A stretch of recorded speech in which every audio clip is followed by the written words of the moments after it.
बहुत समय पहले की बात है। एक नगर था जिसका नाम सृष्टिपुर था। ये नगर अत्यंत समृद्ध था। हर दिशा में खुशियों का आलम था। यहाँ किसी भी प्रकार की कोई कमी नहीं थी। इस नगर में एक व्यापारी रहता था जिसका नाम धनपत राय था, और वह भी बहुत धनी था। किंतु एक समय ऐसा आया जब नगर में भयंकर अकाल पड़ गया। उस अकाल के कारण नगर की स्थिति बहुत बुरी हो गई। यहाँ तक कि धनपत राय का व्यापार भी चौपट हो गया। धनपत राय का एक बेटा था जिसका नाम यशवर्धन था। वह करीब 22 वर्ष का था और अपने पिता के समान बुद्धिमान भी था। वह नगर में अपने पिता के व्यापार में सहायता करता था। एक दिन जब यशवर्धन घर आया तो उसने देखा कि उसके पिता चिंतित दिख रहे थे। यशवर्धन ने पिता की चिंता को महसूस किया और उनके पास जाकर धीमी आवाज में पूछा, पिताजी, आज आप इतने उदास क्यों हैं?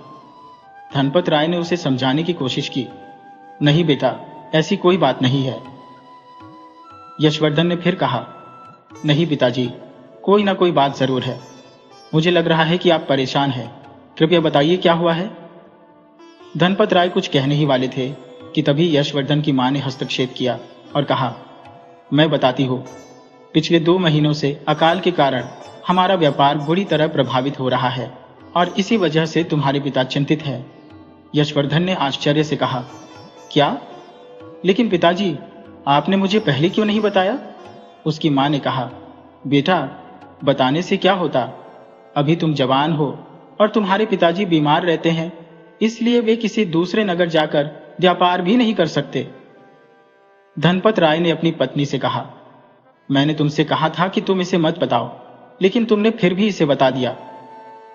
यशवर्धन की मां ने जवाब दिया, तो बताइए जी, मैं क्या करती? आपको इस तरह चिंतित देखकर मुझे अच्छा नहीं लगता। अब आप यशवर्धन को अपने साथ बाहर व्यापार के लिए लेकर जाइए। यशवर्धन ने आश्चर्यचकित होकर कहा, लेकिन मां, मैं? उसकी मां ने कहा, बेटा, अब तुम्हें ही बाहर का व्यापार संभालना होगा। तुम्हारे पिता अब इस काम के योग्य नहीं है। यशवर्धन ने चिंतित होकर कहा, लेकिन मां, मैंने आज तक कभी बाहर कदम नहीं रखा।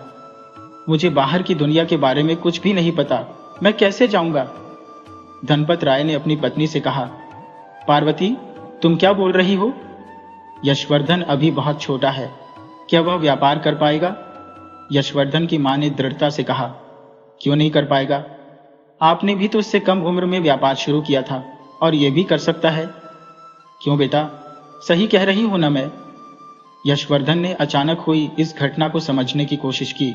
वह कभी भी घर से बाहर अपने पिता के बिना नहीं गया था और अब उसकी मां चाहती थी कि वह दूसरे नगर जाकर व्यापार करे। यशवर्धन कुछ देर तक चुप रहा। उसकी मां फिर से बोली, बोलो ना बेटा, तुम चुप क्यों हो? अब तुम्हारे पिता के कंधों से बोझ उठाने का वक्त आ गया है। तुम्हें अपनी जिम्मेदारियों को समझना होगा। मां, पर मैं कैसे? यशवर्धन ने चिंतित स्वर में कहा। उसकी मां ने तुरंत उत्तर दिया, तुम क्यों नहीं जा सकते? क्या कमी है तुम में? बुद्धिमान हो, समझदार हो, जवान हो, सब कुछ है तुम्हारे पास। धनपत राय, जो अब तक चुप थे, बोले, तुम क्या कह रही हो? अभी यह बहुत छोटा है, इसे दुनियादारी की समझ कहां है? यशवर्धन ने फिर कहा, नहीं पिताजी, मां सही कह रही है। वैसे भी मुझे कभी न कभी तो घर से बाहर निकलना ही होगा व्यापार करने के लिए। धनपत राय ने चिंता भरे स्वर में कहा, पर बेटा, तुम अकेले कैसे जा पाओगे? यशवर्धन ने जवाब दिया, पिताजी, मुझे अकेला जाने की क्या जरूरत है? मैं अपने दोस्त श्री दत्त को साथ ले जाऊंगा। धनपत राय ने संदेह भरे स्वर में कहा, लेकिन बेटा, वह तो ब्राह्मण का पुत्र है, वह भला तुम्हारे साथ क्यों जाएगा? यशवर्धन ने आत्मविश्वास से कहा, पिताजी, वो सब आप मुझ पर छोड़ दीजिए, मैं उसे मना लूंगा। इतना कहकर यशवर्धन अपने मित्र श्री दत्त के घर की ओर चल पड़ा। श्री दत्त यशवर्धन का बचपन का घनिष्ठ मित्र था। उसका परिवार अत्यंत गरीब था और पिता का निधन हो चुका था। हाल ही में श्री दत्त की शादी हुई थी। यशवर्धन ने सारी बातें उसे बताई और साथ चलने का अनुरोध किया। श्री दत्त ने अचंभित होकर कहा, नहीं दोस्त, मैं तुम्हारे साथ नहीं जा सकता। यशवर्धन ने हैरान होकर पूछा, क्यों नहीं जा सकते? श्री दत्त ने मुस्कुराते हुए कहा, यह भी कोई पूछने वाली बात हुई भला? मेरी अभी अभी शादी हुई है, नई नई पंडिताइन घर आई है और मैं तुम्हारे साथ नहीं जा सकता। यशवर्धन ने समझाते हुए कहा, देखो, यह तो 1 साल की ही बात है। इतने दिनों में शायद अगले साल बारिश हो जाए और मेरा व्यापार भी अच्छे से चलने लगे। शिदत्त ने फिर मना करते हुए कहा, नहीं दोस्त, मैं नहीं जा सकता। मेरा काम तो वैसे भी पंडितों वाला है। इस अकाल में भले ही किसी की शादी न हो, लेकिन भूख से मरने पर भी तो कर्मकांड करने होंगे। शादी न सही, मरण दिन तो होगा ही। मुझे इन्हीं कर्मकांडों से अपनी गृहस्थी चलानी है। यशवर्धन ने दुखी होकर कहा, दोस्त, शादी के बाद तो तुम बिल्कुल ही बदल गए हो। मैंने तो सोचा था कि तुम सच्चे दोस्त हो, लेकिन तुम तो स्वार्थी निकले। शिदत्त ने गंभीरता से कहा, देख भाई, जब तेरी भी नई नई शादी होगी तो तू भी ऐसा ही करेगा। इंसान इस दुनिया में अकेला आता है और अकेला ही जाता है। कोई दोस्त या दुश्मन उसके साथ नहीं जाता। यशवर्धन ने निराशा भरे स्वर में कहा, मैं तुम्हारी इन दार्शनिक बातों को सुनने नहीं आया हूं। अगर तुम मेरे साथ चलोगे तो मैं तुम्हें अपने मुनाफे में 10% का हिस्सा दूंगा। शिदत्त ने खुश होकर कहा, क्या सच में दोगे? यशवर्धन ने विश्वास दिलाते हुए कहा, हाँ, सच में दूंगा, लेकिन अगर तुम साथ चलोगे तभी, वरना नहीं। शिदत्त ने सहमति में सिर हिलाया। ठीक है, यशवर्धन ने मुस्कुराते हुए कहा, तो पक्का हो गया, पर कल ही हमें निकलना होगा। ठीक है, शिदत्त ने हामी भरी। ठीक है। यशवर्धन ने अपने दोस्त शिदत्त को साथ चलने के लिए मना लिया, लेकिन जैसे ही शिदत्त ने अपनी पत्नी को ये बातें बताई, वह नाराज हो गई। लेकिन उसने किसी तरह अपनी पत्नी को मना लिया और अगली सुबह ही यात्रा की तैयारी करने लगे। यात्रा पर निकलने से पहले शिदत्त ने यशवर्धन के सामने 3 शर्तें रख दी। अगले ही दिन यशवर्धन अपने मित्र शिदत्त को साथ लेकर यात्रा पर निकलने की तैयारी में था। उसने रास्ते के लिए खाने पीने का सामान और अन्य आवश्यक चीजें एक बड़ी थैली में रख ली। इसके अलावा उसके पिता ने उसे व्यापार के लिए 4 स्वर्ण मुद्राएं भी दी, ताकि दूसरे नगर में व्यापार करने में उसे कोई कठिनाई न हो। थोड़ी ही देर में यशवर्धन शिदत्त के घर पहुंच गया और बाहर से आवाज दी, शिदत्त, जल्दी बाहर आओ, अगर देर करोगे तो दोपहर हो जाएगी। शिदत्त ने घर के अंदर से उत्तर दिया, बस तैयार हो रहा हूं, लेकिन चलने से पहले मेरी 3 शर्तें हैं। यशवर्धन ने हैरानी से पूछा, किस तरह की शर्तें? तुम कहना क्या चाहते हो दोस्त? शिदत्त बाहर आते हुए बोला, पहली शर्त यह है कि यात्रा के दौरान तुम मुझसे कोई बातचीत नहीं करोगे। यशवर्धन ने आश्चर्यचकित होकर कहा, क्या? ये क्या बात हुई शिदत्ता? बिना बातचीत के सफर करना बेहद मुश्किल हो जाएगा। उसे शिदत्त की बातों का कोई सिरा नहीं पकड़ आ रहा था। शिदत्त ने स्पष्ट करते हुए कहा, देखो दोस्त, मुझे सफर के दौरान चुप रहना पसंद है। अगर ये शर्त मंजूर है तो मैं दूसरी शर्त बताऊं। यशवर्धन ने अधीरता से कहा, ठीक है, बताओ दूसरी शर्त क्या है? शिदत्त ने कहा, दूसरी शर्त यह है कि बाहर व्यापार करने के बाद जब हम वापस घर आएंगे तो तुम अपना खाना खुद बनाओगे, मैं खाना नहीं बनाऊंगा। यशवर्धन ने घबराते हुए कहा, क्या? पर मुझे खाना बनाना आता ही नहीं है। शिदत्त मुस्कुराते हुए बोला, तो सीख लो। यह शर्त मंजूर है या नहीं? यशवर्धन ने अनिच्छा से कहा, ठीक है, मंजूर है। शिदत्त ने हंसते हुए कहा, अब तीसरी शर्त यह है कि मेरी हर बात माननी होगी। यशवर्धन ने उलझन में पूछा, मतलब? शिदत्त ने समझाया, मतलब ये कि जो काम मैं कहूंगा वो करना होगा। मुझे बड़े भाई की तरह मानना होगा और कभी कभी मेरे पैर भी दबाने होंगे। यशवर्धन ने ताज्जुब से कहा, अरे, मैं ये नहीं कर सकता, मैं किसी के पैर नहीं दबा सकता। शिदत्त ने थोड़ी सख्ती से कहा, अगर नहीं दबा सकते तो फिर मैं नहीं जाऊंगा। यशवर्धन ने आखिरकार हार मानते हुए कहा, ठीक है, दबा दूंगा। शिदत्त ने खुशी से कहा, तो चलो अब निकलते हैं। उसने अपनी पत्नी को अलविदा कहा और अपनी मां के पैर छुए। फिर दोनों दोस्त यात्रा पर निकल पड़े। दोनों बिना कोई बात किए साथ चलते जा रहे थे। यशवर्धन का शरीर थोड़ा भारी था, जिससे उसे चलने में कठिनाई हो रही थी। दूसरी ओर शिदत्त का शरीर पतला और मजबूत था और उसे पैदल चलने की आदत भी थी। कुछ ही दूर चले होंगे कि यशवर्धन ने थकान से चूर होकर कहा, दोस्त, जरा आराम कर ले, मैं बहुत थक गया हूं।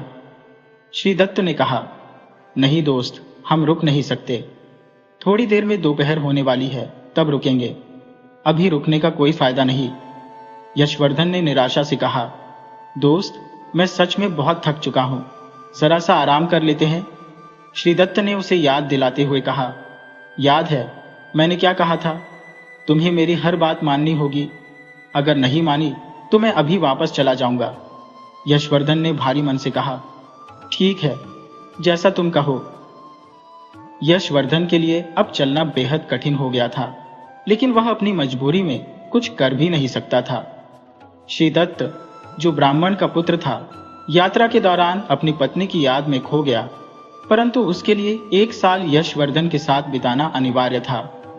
यह उसके भविष्य के आरामदायक जीवन का टिकट था, क्योंकि उसके पास सीमित आवश्यकताएं थी। यशवर्धन, जो कुछ ही देर में थकान से चूर हो गया था, श्रीदत्त को पुकार कर बोला, दोस्त, अगर तुम रुक नहीं सकते तो कम से कम मुझे कोई कहानी सुना दो। श्रीदत्त ने गंभीरता से कहा, नहीं, मैंने अपनी पहली शर्त में क्या कहा था, याद है ना? कोई बातचीत नहीं। यशवर्धन ने फिर से कहा, देखो दोस्त, ऐसे चुपचाप चलने में बहुत मुश्किल हो रही है। तुम कुछ सुनाओ, मुझे आसानी होगी। श्रीदत्त ने कठोरता से जवाब दिया, मैंने तुम्हें साफ साफ कहा था, मैं कोई कहानी नहीं सुनाऊंगा। क्या तुम्हें मेरी बात सुनाई नहीं देती? यशवर्धन ने समझौते की पेशकश करते हुए कहा, अगर मैं व्यापार के हिस्से में तुम्हें 20 की जगह 25% दूं, तब तो सुनाओगे? श्रीदत्त ने ठंडे स्वर में कहा, नहीं, फिर भी नहीं सुनाऊंगा। यशवर्धन हताश हो गया। यह क्या बात हुई दोस्त? श्रीदत्त ने सख्ती से कहा, यही बात है, अगर चलना है तो ऐसे ही चलो। यशवर्धन निराश होकर सोचने लगा कि उसका दोस्त इतना कठोर कैसे हो सकता है। अचानक उसे एक उपाय सूझा। उसने अपनी पतलून की जेब में हाथ डाला और मुस्कुराते हुए बोला, अच्छा दोस्त, अगर मैं तुम्हें एक सोने का सिक्का दूं, तो क्या तुम मेरा मनोरंजन करोगे? श्रीदत्त ने हैरानी से कहा, तुम मुझे क्या समझते हो? मैं भाड़ में नहीं लगता जो तुम्हारा मनोरंजन करूं। यशवर्धन ने सफाई देते हुए कहा, अरे नहीं, मेरा मतलब वैसा नहीं था। श्रीदत्त ने उसे चेतावनी देते हुए कहा, फिर क्या मतलब था? अगर चुपचाप चल सकते हो तो चलो, वरना मैं वापस चला जाऊंगा।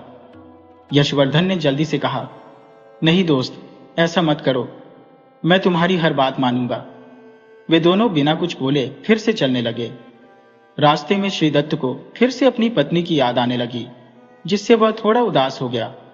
उधर यशवर्धन थकान से परेशान होकर फिर से कहने लगा, श्रीदत्त, कोई कहानी सुना दो, अब मुझसे और नहीं चला जा रहा।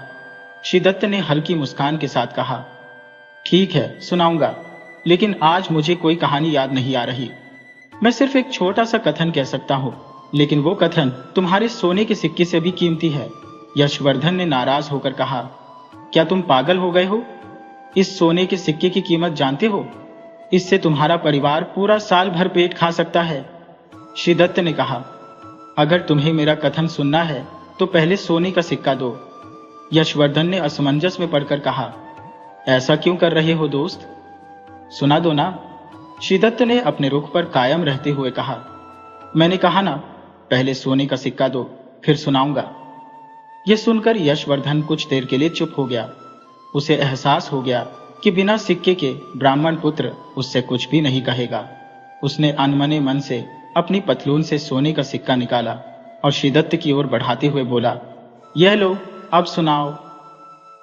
श्रीदत्त ने मुस्कुराते हुए सिक्का लिया और कहा, देखो दोस्त, एक से भले 2 होते हैं।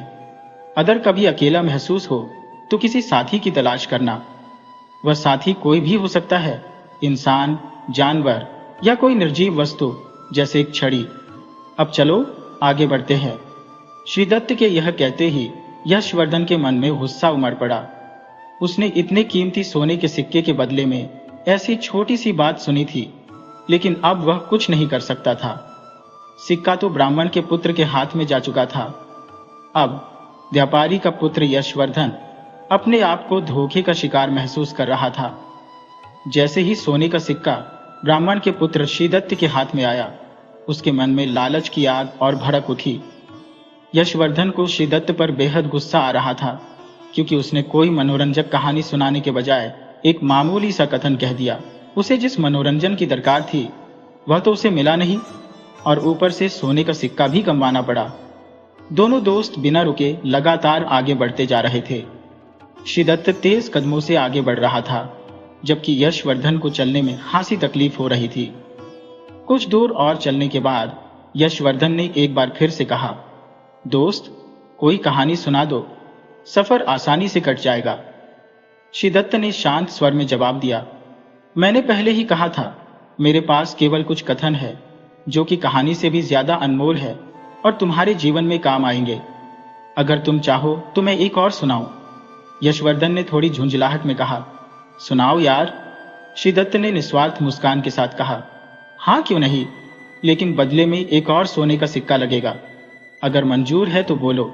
यशवर्धन बोला, नहीं नहीं, मुझे मंजूर नहीं है। श्रीदत्त ने कहा, ठीक है, अगर मंजूर नहीं है तो चलो ऐसे ही। यशवर्धन के मन में खींच उठी, परंतु उसने खुद को संभालते हुए आगे बढ़ने का फैसला किया। वह फिर बोला, दोस्त, तुम बहुत तकलीफ दे रहे हो, एक किस्सा सुना दो ना। श्रीदत्त ने कहा, देखो दोस्त, मैं एक गरीब आदमी हूं। जब अकाल पड़ता है तो क्या तुम्हारे पिताजी धान का वही मूल्य रखते हैं जो बारिश वाले साल में रखते हैं? यशवर्धन ने चौंक कर कहा, यह क्या बात हुई? तुम्हारी कहानी का हमारे व्यवसाय से क्या लेना देना है?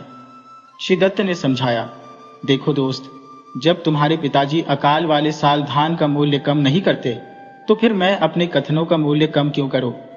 जैसे वे समय के अनुसार मूल्य बढ़ाते हैं, वैसे ही मैंने भी अपने कथनों का मूल्य समय के साथ बढ़ा दिया है। अब तुम इसे सही समझो या गलत, पर मैं वही कर रहा हूं जो दुनिया में बाकी लोग करते हैं। यशवर्धन ने जवाब दिया, तो ये बात है, फिर मुझे कोई कथन नहीं सुनना, मैं ऐसे ही तुम्हारे साथ चल दूंगा। श्रीदत्त ने कहा, ठीक है दोस्त, जैसी तुम्हारी मर्जी। ऐसा कहकर श्रीदत्त ने अपने कदमों की रफ्तार और तेज कर दी। उसे मालूम था कि यशवर्धन जरूर उससे फिर कोई कथन या कहानी सुनाने को कहेगा। वे दोनों जैसे ही कुछ और दूर चले, यशवर्धन पीछे से आवाज लगाते हुए बोला, दोस्त, अब मुझे वो कथन सुना दो। श्रीदत्त ने कहा, हाँ जरूर सुनाऊंगा, लेकिन पहले वो सोने का सिक्का दो। यशवर्धन ने अनिच्छा से अपनी जेब से सोने का सिक्का निकाला और श्रीदत्त की ओर बढ़ाते हुए कहा, ये लो, अब तो सुना दो। श्रीदत्त ने सोने का सिक्का लेते हुए कहा, ठीक है, सुनो।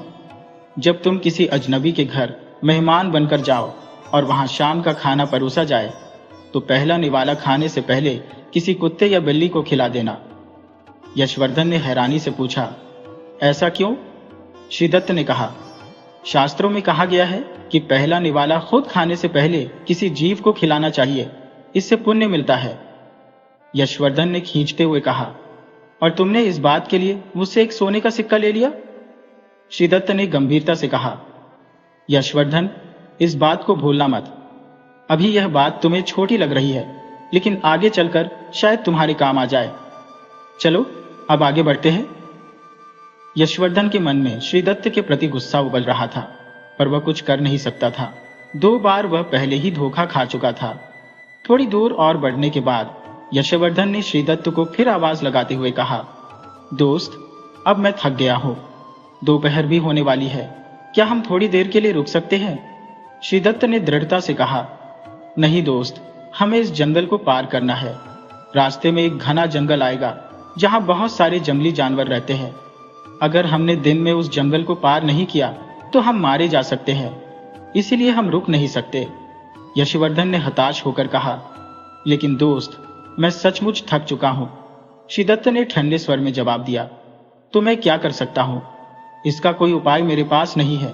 यशवर्धन ने गुस्से में कहा, देखो दोस्त, तुमने मेरे पहले ही 2 सोने के सिक्के ले लिए, लेकिन बदले में तुमने सिर्फ 2 बेमतलब के कथन सुनाए हैं। अब कम से कम कोई अच्छी कहानी सुना दो। श्रीदत्त ने हंसते हुए कहा, नहीं दोस्त, आज मेरे पास कोई कहानी नहीं है। यह सुनकर यशवर्धन चुप हो गया और कुछ देर तक कोई शब्द नहीं बोला। लेकिन जब उसकी थकान हद से ज्यादा बढ़ गई तो उसने अपना एक और सोने का सिक्का निकाला और श्रीदत्त की ओर बढ़ाते हुए कहा, लो ये सिक्का, और अब कोई बड़ी कहानी सुना दो। इस बार कोई छोटा कथन नहीं, बल्कि एक अच्छी खासी कहानी होनी चाहिए। श्रीदत्त ने कहा, ठीक है, सुनो। हालांकि ये बड़ी या छोटी मैं नहीं जानता, लेकिन ये तुम्हारे बहुत काम आएगी। यशवर्धन ने कहा, ठीक है दोस्त, लेकिन सुनाओ तो सही। श्रीदत्त ने कहा, ठीक है, जब भी तुम किसी अनजान व्यक्ति के घर मेहमान बनकर ठहरो और तुम्हारा बिस्तर लगा दिया जाए, तो उस बिस्तर पर सोने से पहले उसे अच्छे से साफ कर लो और उसे झाड़ कर विचार लेना। यशवर्धन ने पूछा, ऐसा क्यों? श्रीदत्त ने उत्तर दिया, क्योंकि जो तुम्हारा बिस्तर लगाएगा, हो सकता है कि वो गलती से कोई सुई या कांटा वहां छोड़ दे जो तुम्हें चोट पहुंचा सकता है। इसलिए बेहतर होगा कि तुम उसे खुद ही झाड़ कर बिछा लो। अब चलो आगे बढ़ते हैं। यशवर्धन ने निराश स्वर में कहा, बस इतनी सी बात थी? श्रीदत्त ने कहा, हाँ, मैंने पहले ही कहा था कि मुझे कहानियां नहीं आती। चलो अब आगे बढ़ते हैं। श्रीदत्त ने यशवर्धन को एक और छोटा सा कथन सुना दिया जो उसके किसी काम का नहीं था। यशवर्धन निराश होकर उसके साथ चलते रहा। धीरे धीरे जब वे कुछ और दूर पहुंचे तो यशवर्धन की थकान और भी ज्यादा बढ़ गई। उसके कदम लड़खड़ाने लगे। वह कुछ ही कदम और चला कि उसने श्रीदत्त को पीछे से आवाज दी, रुको दोस्त, अब मैं बहुत थक गया हूं, थोड़ी देर के लिए रुक जाओ। श्रीदत्त ने दृढ़ता से कहा, दोस्त, मैंने पहले ही कहा था कि हम रुक नहीं सकते। यशवर्धन ने फिर से कहा, ठीक है, तो कोई कहानी सुना दो। श्रीदत्त ने उत्तर दिया, कहानी नहीं, कथन सुना दूंगा। अगर सुनना है तो बोलो, लेकिन बदले में सोने का सिक्का देना होगा। यशवर्धन ने मना करते हुए कहा, नहीं, अब मेरे पास सिर्फ एक ही सोने का सिक्का बचा है। अगर वो भी दे दिया तो मैं व्यापार कैसे करूंगा? श्रीदत्त ने मुस्कुराते हुए कहा, ठीक है, आगे बढ़ते हैं। श्रीदत्त ने आगे बढ़ते हुए अपने चेहरे पर एक स्वार्थी मुस्कुराहट बिखेरी, क्योंकि उसे पता था कि यशवर्धन जरूर उससे कहानी सुनाने को कहेगा। जैसे ही वे कुछ कदम और चले, यशवर्धन ने श्रीदत्त को फिर से आवाज दी, ठीक है दोस्त, मुझे वो कथन सुना दो। यशवर्धन ने कहा, यह सिक्का मैं बाद में दे दूंगा, अभी तो कोई कथन या कहानी सुना दो। श्रीदत्त ने दृढ़ता से कहा, नहीं दोस्त, पहले सिक्का दो, उसके बाद ही सुनाऊंगा, वरना नहीं। यशवर्धन ने निराश स्वर में कहा, अच्छा, तो तुम्हें मुझ पर इतना भी भरोसा नहीं है? श्रीदत्त ने जवाब दिया, नहीं, ये दोस्ती की बात नहीं है, ये पेट और रोजी रोटी की बात है। अगर घोड़ा घास से दोस्ती करेगा तो खाएगा क्या? यह सुनकर यशवर्धन दुखी हो गया। उसने अनिच्छा से सोने का सिक्का निकाला और बेमन से श्रीदत्त को देते हुए कहा, ये लो और अब सुना दो। श्रीदत्त ने सिक्का अपनी जेब में डाल लिया। अब यशवर्धन के पास कोई सोने का सिक्का नहीं बचा था और उसके चेहरे पर एक गजब की मुस्कान थी। श्रीदत्त ने मुस्कुराते हुए कहा, ठीक है, सुनो, जब भी तुम्हें लगे कि तुम चारों ओर से मुसीबतों में घिर गए हो, तब हार मत मानना। उन परेशानियों से लड़ते रहना, क्योंकि समय बहुत बलवान होता है। क्या पता जो आज तुम्हारा दुश्मन है वो वक्त आने पर तुम्हारा दोस्त बन जाए। इसलिए हर इंसान को बिना हार माने कोशिश करनी चाहिए और जीतने का प्रयास करना चाहिए। इस दुनिया में कोई तुम्हारा सच्चा दोस्त या दुश्मन नहीं है, ये सब तुम्हारे व्यवहार पर निर्भर करता है। अगर तुमने मुश्किल वक्त में भी अपना आत्मविश्वास और हिम्मत बनाए रखी तो तुम जरूर कामयाब हो जाओगे। श्रीदत्त ने कहा, चलो अब मैं चलता हूं। यशवर्धन ने आश्चर्य से पूछा, कहां? श्रीदत्त ने जवाब दिया, अपने घर। मैंने जो ज्ञान देना था वो दे दिया। अब मुझे अपनी पत्नी की बहुत याद आ रही है। तुम अपने रास्ते पर आगे बढ़ो। यशवर्धन ने तंज भरे लहजे में कहा, दोस्त, ये क्या बात हुई? तुमने मुझे धोखा दिया है? श्रीदत्त ने बेपरवाही से जवाब दिया, हाँ, हो सकता है कि मैंने धोखा दिया हो, लेकिन मैंने पहले ही कहा था कि इस दुनिया में ना कोई दोस्त है न दुश्मन। तुम अकेले ही आए थे और अकेले ही जाओगे। सुनो, मैं तुम्हें एक बात मुफ्त में बताता हूं। अगर तुम्हें जानना हो कि कौन स्वार्थी है और कौन नहीं, तो देखो कि बुरे वक्त में तुम्हें कौन बचाने के लिए पूरी दुनिया से लड़ने को तैयार है। ऐसा व्यक्ति कभी स्वार्थी नहीं हो सकता, इसलिए ऐसे इंसान का साथ कभी मत छोड़ना। अब मैं चलता हूं, भगवान तुम्हारी मदद करेंगे। इतना कहकर श्रीदत्त ने यशवर्धन को विदा किया और अपने रास्ते पर निकल पड़ा। यशवर्धन मायूस और उदास हो गया। उसे अपने दोस्त से धोखा मिलने की उम्मीद नहीं थी, लेकिन अब वो कर भी क्या सकता था। वह अकेला धीरे धीरे जंगल की तरफ बढ़ने लगा। अंधेरा गहराने लगा था और उसकी बेचैनी भी बढ़ने लगी थी। उसे जल्दी से जल्दी उस जंगल को पार करना था, लेकिन थकान उसके शरीर पर हावी हो चुकी थी। शिद्दत तो उसके सारे सोने के सिक्के ले गया था और अब उसके पास सिवाय निराशा के कुछ नहीं बचा था। भूख भी उसे सताने लगी थी और शाम होने वाली थी। जो मिट्टी का पात्र वह अपने साथ लाया था उसमें पानी खत्म हो चुका था, जिससे उसकी प्यास भी बढ़ गई थी। यशवर्धन ने चारों ओर पानी की तलाश की। अचानक उसे कुछ दूरी पर घने वृक्ष दिखाई दिए। उसने सोचा कि वहां जरूर पानी होगा और वह उन वृक्षों की ओर बढ़ चला। जैसे ही वह उन वृक्षों के पास पहुंचा, उसने देखा कि वहां एक छोटा तालाब था, लेकिन उसमें बहुत कम पानी बचा था। वहां पर सूखे का प्रकोप था। उसने अपना थैला नीचे रखा और तालाब के पानी से मुंह हाथ धोए। फिर उसने अपनी मां के हाथ का बना खाना खाया। जैसे ही उसने फिर तालाब का पानी पीने की कोशिश की, अचानक उसे एक आवाज सुनाई दी, सुनो मित्र। यशवर्धन ने इधर उधर देखा कि शायद कोई राहगीर उसे पुकार रहा है, लेकिन कोई नजर नहीं आया। उसने बिना ध्यान दिए फिर से पानी पीने की कोशिश की। तभी फिर वही आवाज आई, सुनो मित्र, मैं तुमसे कुछ कह रहा हूं। अब की बार यशवर्धन डर के मारे चारों ओर देखने लगा और जोर से बोला, तुम कौन हो? मेरे सामने क्यों नहीं आ रहे? उस आवाज ने उत्तर दिया, मैं तुम्हारे सामने ही हूं दोस्त, लेकिन शायद तुम मुझे देखना ही नहीं चाहते। यशवर्धन ने चौंकते हुए कहा, क्या मतलब?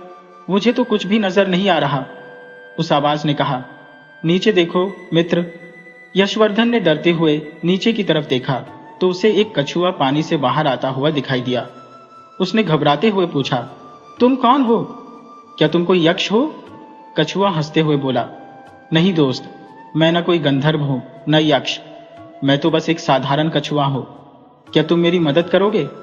यशवर्धन ने जवाब दिया, कैसी मदद? मैं तुम्हारी क्या मदद कर सकता हूं? मैं तुम्हारी कोई मदद नहीं करूंगा। फिर बिना और कुछ कहे यशवर्धन वहां से जाने लगा, लेकिन कछुआ फिर से पीछे से आवाज देकर बोला, सुनो मित्र, मेरी बात तो सुनो। यहां सूखा पड़ा है दोस्त, अगर तुम मुझे यहां छोड़ दोगे तो मैं बिना पानी के मर जाऊंगा। कृपया मुझे अपने साथ ले चलो। यहां से करीब 100 मील दूर एक बड़ी झील है, तुम मुझे वहां छोड़ देना, मैं जीवन भर तुम्हारा आभारी रहूंगा। यशवर्धन ने ठंडे स्वर में कहा, नहीं, मैं इस मामले में तुम्हारी कोई मदद नहीं कर सकता। लेकिन जैसे ही उसने कुछ कदम और बढ़ाए, उसे अपने दोस्त का पहला कथन याद आ गया, एक के भले दो। उसने रुककर सोचा और फिर कछुए के पास लौटकर डरते हुए पूछा, अच्छा, तुम सच में कछुआ ही हो ना? कछुआ हंसकर बोला, हाँ दोस्त, मैं कछुआ ही हूं, न कोई भूत हूं न पिशाच। यशवर्धन ने फिर पूछा, तो फिर तुम इंसानों की भाषा में कैसे बात कर सकते हो? कछुआ बोला, वह सब मैं तुम्हें रास्ते में बताऊंगा, लेकिन क्या तुम मुझे उस झील तक छोड़ दोगे? यशवर्धन ने कहा, ठीक है, छोड़ दूंगा, लेकिन वादा करो तुम मुझे धोखा नहीं दोगे। कछुआ बोला, अरे मित्र, मैंने तुम्हें अपना सच्चा साथी माना है, अगर तुम मुझे मौत से बचा रहे हो तो भला मैं तुम्हें धोखा क्यों दूंगा? यशवर्धन ने थोड़ा सकपकाते हुए कहा, ठीक है, लेकिन तुम मेरे साथ कैसे चलोगे? कछुआ बोला, इसमें कैसे का क्या मतलब? मुझे इस थैली में डाल लो और उसे अपने कंधे पर टांग लो। यशवर्धन ने उसकी बात मानते हुए कछुए को उठाया और उसे थैली में डाल दिया। फिर उसने अपने साथ लाए मिट्टी के पात्र में पानी भरा, ताकि जब भी रास्ते में प्यास लगे तो वह पानी पी सके। इसके बाद वह कछुए के साथ अपनी मंजिल की ओर बढ़ने लगा। धीरे धीरे सूरज ढल रहा था, लेकिन यशवर्धन अब तक जंगल से बाहर नहीं निकला था।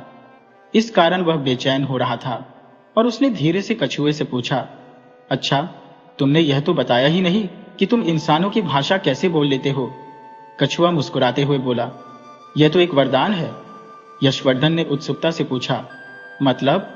कछुआ बोला, करीब 5000 वर्ष पहले एक देवता ने इस तालाब में एक गरीब ब्राह्मण का रूप धारण किया और हमारे पूर्वजों की सेवा से प्रसन्न होकर हमें यह वरदान दिया कि हम इंसानी भाषा बोल सकें और राहगीरों का मार्गदर्शन कर सकें। यशवर्धन ने हंसते हुए कहा, ओह, तो यह बात है, तुमने मुझे एकदम से डरा ही दिया था। कछुआ भी हंसते हुए बोला, कोई बात नहीं मित्र, अब तो तुम नहीं डर रहे हो, है ना? यशवर्धन ने मजाकिया लहजे में कहा, अब किस बात का डर? अगर तुमने ज्यादा बकवास की तो मैं तुम्हारी गर्दन मरोड़ दूंगा। कछुआ ने हंसते हुए कहा, दोस्तों में ऐसा नहीं होता। यशवर्धन ने उसे चिढ़ाते हुए कहा, क्यों नहीं हो सकता? कछुआ बोला, क्योंकि मैं अपनी गर्दन अंदर छुपा लूंगा। दोनों हंसने लगे। फिर यशवर्धन ने कहा, अगर मैंने तुम्हें साथ नहीं लिया होता तो तुम 1 महीने में स्वर्ग सिधार जाते। अब बताओ कौन सा रास्ता सबसे सुरक्षित है, वरना मैं यहां मारा जाऊंगा। कछुआ बोला, हाँ बताता हूं। यशवर्धन कछुए के बताए हुए रास्ते पर आगे बढ़ रहा था। दोनों काफी दूर तक आ गए थे और अब सूरज डूबने ही वाला था। कछुआ और यशवर्धन दोनों ही चिंतित हो रहे थे, क्योंकि अब तक उन्होंने जंगल पार नहीं किया था। जिस जगह वे थे वहां जंगली जानवरों की आवाजें सुनाई दे रही थी। यशवर्धन कछुए के साथ बातें करते हुए आगे बढ़ता जा रहा था। तभी उसे किसी चीते की दहाड़ सुनाई दी और डर के मारे यशवर्धन के पैर जैसे जमीन से चिपक गए हो। उसका हाल बुरा हो गया था। कुछ ही पल में वह चीता उसकी आंखों के सामने था। यशवर्धन का दिल दहशत से धड़कने लगा, क्योंकि आज चीते को उसका शिकार मिल गया था। कछुआ तुरंत बोला, मित्र, अब जैसा मैं कहूं वैसा ही करो। यशवर्धन ने घबराते हुए कहा, क्या करूं? कछुआ बोला, जल्दी से मुझे इस चीते की तरफ फेंक दो और दौड़कर उस पेड़ पर चढ़ जाओ। यशवर्धन ने विरोध किया, नहीं, मैं तुम्हें इस जानवर के सामने नहीं फेंक सकता, वह तुम्हें खा जाएगा। कछुआ बोला, मित्र, अब बहस करने का वक्त नहीं है। वह किसी भी पल तुम पर हमला कर सकता है। जल्दी से कदम उठाओ, वरना जान से हाथ धो बैठोगे। यशवर्धन ने हिचकते हुए कहा, लेकिन मैं तुम्हें इस तरह से कैसे फेंक सकता हूं? कछुआ बोला, इसकी चिंता मत करो, तुम बस मुझे फेंक दो। देखो वहां आ रहा है तुम्हारी तरफ, उधर। चीता यशवर्धन की ओर तेजी से बढ़ रहा था। यशवर्धन ने डर के मारे पहले पेड़ की ओर देखा और फिर कछुए की ओर। वह कुछ समझ नहीं पा रहा था। तभी चीता तेजी से उसकी ओर दौड़ा। कछुए के कहे अनुसार यशवर्धन ने उसे चीते की तरफ फेंक दिया और खुद दौड़कर पेड़ पर चढ़ गया। चीता तेजी से कछुए की ओर बढ़ा और जैसे ही उसे खाने के लिए अपना मुंह खोला, कछुआ ने अपने मुंह और पैरों को अपने खोल के अंदर कर लिया। कछुए का खोल इतना मजबूत था कि चीता उसे तोड़ नहीं सका। उसने उसे पलटने की भी कोशिश की, लेकिन वह इसमें भी असफल रहा। कई देर की कड़ी मेहनत के बावजूद वह शिकारी चीता कछुए को खा नहीं सका। निराश होकर उसने वहां से रुखसत कर लिया। व्यापारी का पुत्र पेड़ से नीचे उतर आया। उसने कछुए को आवाज दी और उसे उठाकर अपने सीने से लगा लिया। आंसुओं से भरी आंखों से उसने कहा, मित्र, आज अगर तुम नहीं होते तो मैं मर ही जाता। कछुआ मुस्कुराते हुए बोला, अच्छा मित्र, अगर तुम इस जंगल में नहीं आते तो मैं भी उस तालाब में भूख और प्यास से तड़प कर मर जाता। यशवर्धन ने हंसते हुए कहा, तो तुम मेरी जान बचाने का श्रेय नहीं लोगे? कछुए ने विनम्रता से कहा, कैसे ले लूं? वैसे भी मित्र शब्द का अर्थ ही तो देने वाला होता है। चलो अब जल्दी करो, नहीं तो कोई और मुसीबत आ जाएगी। कछुए की बात पर दोनों जोर से हंसने लगे और वे घने पेड़ों के बीच से होते हुए आगे बढ़े। जल्द ही अंधेरा छा गया, इसलिए उन्होंने बरगद के पेड़ के ऊपर रुकना बेहतर समझा। अगले दिन सुबह जल्दी उठकर वे पूरे दिन बातचीत करते हुए चलते रहे। शाम होते होते वे उस झील के किनारे पहुंच गए जहां कछुए को ठहरना था। चारों ओर हरियाली फैली हुई थी और बारिश भी जमकर हो रही थी। वह स्थान बेहद समृद्ध दिख रहा था। झील बहुत ही सुंदर थी और उसमें कमल के फूल खिले हुए थे। व्यापारी के पुत्र ने उदासी भरे मन से कछुए को नीचे उतारते हुए कहा, चलो मित्र, अब तुम यहीं रह सकते हो, मुझे अब आगे जाना होगा। कछुए ने भी उदास होकर कहा, यह तो मुझे पता था दोस्त कि अब हमें अलग होना पड़ेगा, लेकिन मैं तुम्हें कुछ देना चाहता हूं। यशवर्धन ने पूछा, क्या? कछुआ बोला, इसके लिए थोड़ा इंतजार करना होगा। तुम थोड़ी देर विश्राम करो, मैं तुम्हारे लिए कुछ लेकर आता हूं। यशवर्धन ने सहमति में सिर हिलाया। कछुआ झील के भीतर चला गया और जब यशवर्धन थोड़ा विश्राम कर चुका था, तब कछुआ झील के अंदर से बाहर आया। उसके मुंह में कुछ सफेद चमकदार वस्तुएं थी।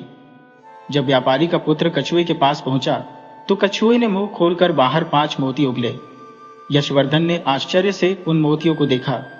कछुआ बोला, क्या हुआ मित्र? ये मोती है जो तुम्हारे 4 सोने की मोहरों से भी अधिक कीमती है। तुम इनकी मदद से व्यापार कर सकोगे? यशवर्धन ने चिंता जताते हुए कहा। लेकिन इन्हें सुरक्षित कैसे रखूं? कछुआ बोला, यहाँ से 5 किलोमीटर दूर एक गांव है। वह गांव सभ्य लोगों का नहीं है, लेकिन वही एक ठग का घर है। गांव के भीतर या बाहर कहीं भी तुम्हें यह ठग मिल सकता है। वह किसी भी हद तक जा सकता है तुम्हारे मोती छीनने के लिए, इसलिए इन्हें किसी भी तरह से सुरक्षित रखना होगा। यशवर्धन ने पूछा, लेकिन कैसे? कछुआ सुझाव देते हुए बोला, एक काम करो, अपनी जगह पर एक चीरा लगा लो और इन मोतियों को भीतर रखकर पट्टी बांध लो। यशवर्धन ने कछुए की बात मानते हुए अपनी जगह पर चीरा लगाया। थोड़ा रक्त भी बहा, लेकिन किसी भी तरह उस ठग परिवार से बचना जरूरी था। इसके बाद यशवर्धन ने कछुए को अलविदा कहा और उसकी आगे की यात्रा के लिए शुभकामनाएं दी। कछुए ने उसे यह भी बताया कि यदि वह उस गांव से सकुशल निकल जाए तो आगे एक सुरक्षित जगह मिल जाएगी जहां वह आसानी से रह सकेगा। यशवर्धन ने कछुए की सभी बातें ध्यान से सुनी और गांठ बांध ली। रास्ते में चलते चलते उसे अपने ब्राह्मण मित्र का पहला कथन याद आया, एक से भले दो। आज यह बात सच साबित हो गई थी। कछुए ने न केवल उसे चीते से बचाया, बल्कि वे कीमती मोती भी दी। आगे की यात्रा के लिए जरूरी सलाह भी दी। जल्द ही वह उस गांव में प्रवेश कर गया। गांव में प्रवेश करते ही उसे एक बूढ़ा व्यक्ति घर के बाहर चारपाई पर बैठा हुआ दिखाई दिया। वह बूढ़ा यशवर्धन की ओर जोर से आवाज देकर कहने लगा, अरे बेटा, तुम तो राहगीर लगते हो। शाम हो गई है, रात होने वाली है, हमारे घर ठहर जाओ। यशवर्धन उसकी बातों से प्रभावित हो गया। वह बहुत थका हुआ था और उसके घर ठहरना चाहता था, लेकिन तभी उसे कछुए की कही बात याद आ गई। इस गांव में एक घर ठगों का है, वे किसी भी हद तक जा सकते हैं, इसलिए सावधान रहना। यशवर्धन ने बिना रुके आगे बढ़ने का फैसला किया। जैसे ही उसने कुछ कदम आगे बढ़ाए, बूढ़ा फिर से आवाज देता हुआ बोला, अरे बेटा, क्या सोच रहे हो? रात भर हमारे यहाँ रुक जाओ, तुम भले घर के लगते हो, इसलिए कह रहा हो। यशवर्धन ने कहा, नहीं चाचा जी, मुझे अभी बहुत आगे जाना है, इसलिए मैं नहीं रुक सकता। बूढ़े व्यक्ति ने कहा, अरे बेटा, चाहे जितना भी आगे जाने की कोशिश कर लो, लेकिन तुम जा नहीं पाओगे। यशवर्धन ने चौंक कर पूछा, क्यों चाचा जी, ऐसा क्यों कह रहे हैं? बूढ़ा व्यक्ति मुस्कुराते हुए बोला, बेटा, इस गांव के आखिरी छोर पर एक ठगों का घर है। वो इस राज्य के मशहूर ठग हैं और किसी भी राहगीर को नहीं छोड़ते। फिर उसने सलाह दी, तुम्हारे लिए सबसे बेहतर यही होगा कि रात भर हमारे यहाँ ठहर जाओ। जैसे ही सुबह होगी, मैं तुम्हें घोड़े पर बिठाकर गांव के बाहर तक छोड़ दूंगा। यशवर्धन ने संकोच करते हुए कहा, पर चाचा जी। इस पर बूढ़ा व्यक्ति बोला, पर कुछ नहीं बेटा, मेरी बात मानो, रात भर यहीं ठहर जाओ। तुम मुझे भोले भाले लड़के लगते हो, इसलिए कह रहा हूं, वरना मैं अपने घर में किसी को ठहरने नहीं देता हूं। मेरी 2 जवान बेटियां हैं, इसलिए मैं अनजान लोगों को घर में नहीं रोकता। लेकिन तुम अच्छे इंसान लगते हो, इसलिए कह रहा हूं। यशवर्धन को वह व्यक्ति बहुत भला लगा, इसलिए मुस्कुराते हुए बोला, ठीक है चाचा जी, आप जब इतना कह रहे हैं तो रुक जाता हूं। बूढ़ा व्यक्ति खुश होकर बोला, अरे वाह, ये हुई ना बात, चलो आओ बेटा, अंदर आओ। फिर वह यशवर्धन को अपने साधारण से घर के अंदर ले गया। घर के अंदर जाते ही यशवर्धन की नजर एक लड़की पर पड़ी जो लगभग 30 साल की होगी। उसके बाल बिखरे हुए थे और कपड़े भी मैले कुचैले थे। ऐसा लग रहा था कि वह परिवार काफी गरीब है। वह लड़की एक चारपाई लेकर आई और यशवर्धन के लिए उसे लगा दिया। बूढ़ा व्यक्ति हंसते हुए बोला, ये मेरी बड़ी बेटी है, अनंत प्रिया। 30 साल की हो चुकी है बेटा, लेकिन अब तक उसकी शादी नहीं हो पाई है। क्या करूं बेटा, बेटी का बाप हो, लेकिन लोगों को बेटी से ज्यादा सोने की चाहत होती है। यशवर्धन उस लड़की को देखकर उदास हो गया। लड़की कुछ देर बाद यशवर्धन के लिए पानी का गिलास लेकर आई। पानी पीने के बाद यशवर्धन ने धीरे से पूछा, चाचा जी, आप तो कह रहे थे आपकी 2 बेटियां हैं, छोटी वाली कहाँ है? बूढ़ा व्यक्ति बोला, वह आज शाम रामलीला के नाटक के लिए तैयार हो रही है। यशवर्धन ने पूछा, मतलब? बूढ़ा व्यक्ति हंसते हुए बोला, मतलब यह कि मेरी छोटी बेटी गांव की रामलीला में सीता का किरदार निभाती है, तो वह उसकी तैयारी कर रही है, इसीलिए वह ज्यादा बातचीत नहीं करती। तुम एक काम करो, पहले जाओ और स्नान कराओ। तब तक मेरी बेटी हमारे लिए खाना बना लेगी। यशवर्धन ने सहमति जताते हुए कहा। ठीक है चाचा जी। बूढ़ा व्यक्ति यशवर्धन के लिए स्नान घर में पानी रखवा देता है और अपना तौलिया भी दे देता है। यशवर्धन अपने कपड़े निकालकर स्नान घर में नहाने चला जाता है। स्नान करके वह वापस आकर चारपाई पर आराम से बैठ जाता है। कुछ ही देर में बूढ़ा व्यक्ति पानी का लोटा और एक बड़ी सी थाली लेकर आता है, जिसमें खीर, हलवा, पूरी और आलू की सब्जी थी। वह थाली यशवर्धन के सामने रख देता है। यशवर्धन को बहुत जोर की भूख लगी हुई थी। बूढ़ा व्यक्ति कहता है, अच्छा बेटा, तुम खाओ, जब तक मैं कुछ काम करके आता हूं, और अगर कुछ चाहिए हो तो बता देना। यशवर्धन थाली अपनी ओर खिसकाता है और हलवा और खीर के साथ मिलाकर पहला निवाला लेने ही वाला था कि उसे ब्राह्मण मित्र का कहा हुआ वाक्य याद आ गया। उसने कहा था, जब भी बाहर खाना खाओ तो पहला निवाला खुद खाने के बजाय किसी कुत्ते या बिल्ली को खिला देना चाहिए। इससे पुण्य मिलता है और धन की कभी कमी नहीं होती।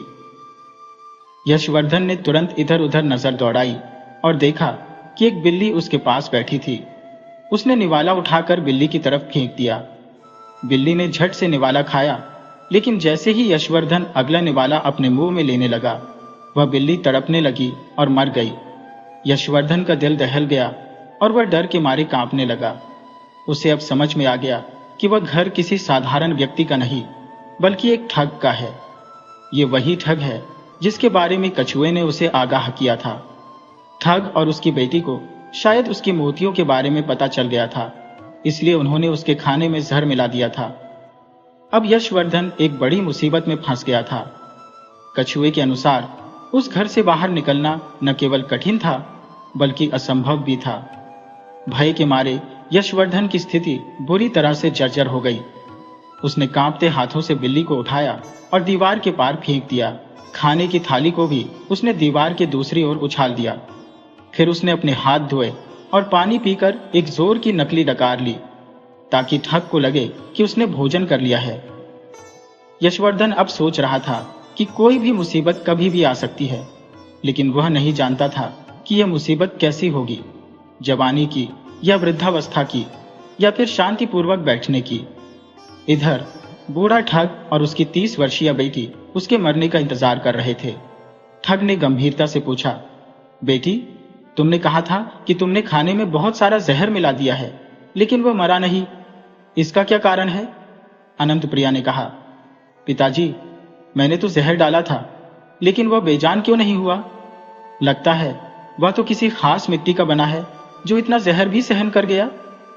ठग ने चिंता जताई, बेटा ध्यान से देखो, क्या तुमने वास्तव में जहर डाला था? अनंत प्रिया ने जवाब दिया, पिताजी, मैंने तो जहर डाला था, अगर यकीन नहीं हो तो आप खुद खाकर देख ले। ठग गुस्से में बोला, तुम पागल हो क्या? अपने पिता को मरे हुए देखना चाहती हो? चलो मैं देखता हूं कि वह क्यों नहीं मरा, तब तक तुम दूसरी योजना पर काम करो। अनंत प्रिया ने कहा, जी पिताजी, और अपने पिता की योजना के अनुसार आगे की तैयारी करने लगी। ठग ने यशवर्धन के पास जाकर प्यार से कहा, खाना अच्छा था बेटा? यशवर्धन ने झिझकते हुए कहा, हाँ चाचा जी, बहुत अच्छा था। ठग ने कहा, अच्छा, तुम सोच रहे हो क्या? यशवर्धन ने सोचा कि ठग और उसकी बेटी ने उसे मारने की पूरी योजना बनाई थी। उसने खुद को धन्यवाद कहा कि ब्राह्मण मित्र ने उसे सावधान किया, वरना वह बिल्ली की तरह कब का गिर गया होता। ठग ने फिर पूछा, क्या सोच रहे हो बेटा?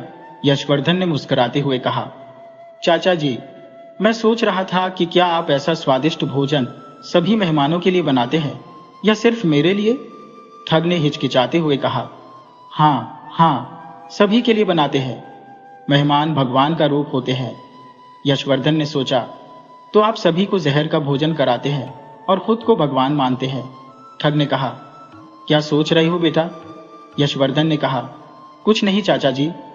ठग ने कहा, आओ बेटा, तुम्हें थकावट महसूस हो रही होगी, मैंने तुम्हारा बिस्तर लगा दिया है, कमरे में जाकर सो जाओ। यशवर्धन ने झूठी मुस्कान के साथ कहा, ठीक है चाचा जी। धीरे धीरे वह कमरे की ओर बढ़ा। उसके मन में अनेकों सवाल थे, लेकिन उनके उत्तर न थे। उसे पता नहीं था कि वह इतनी बुरी स्थिति में फंस गया है। कमरे में जाकर उसने दरवाजा बंद कर लिया ताकि बाहर से कोई अंदर ना आ सके। उसने बिस्तर की ओर बढ़ते हुए सोचा कि क्या ठग और उसकी बेटियों ने बिस्तर के नीचे कोई चुड़ैल रखी होगी। लेकिन अगले पल उसने सोचा कि उसकी बेटी किसी चुड़ैल से कम नहीं है, जो पैसे के लिए एक सुंदर युवक को मारने पर उतारू हो गई है। यही कारण है कि उसकी शादी नहीं हुई है। उसके दिमाग में अनेकों सवाल थे, जैसे वह बलि का बकरा बनेगा या जीवित बचेगा। इसका उत्तर भगवान के पास था। थका हुआ महसूस करते हुए उसने बिस्तर पर लेटकर अपने भविष्य की योजना बनाने का विचार किया। अचानक यशवर्धन को ब्राह्मण पुत्र का तीसरा उपदेश याद आ गया, जिसमें कहा गया था कि जब किसी अजनबी के घर मेहमान बनकर जाओ और रात को सोने जाओ तो बिस्तर को ठीक से समेटकर वापस बिछाना चाहिए। यशवर्धन ने बिस्तर पर नजर डाली और चौंक गया।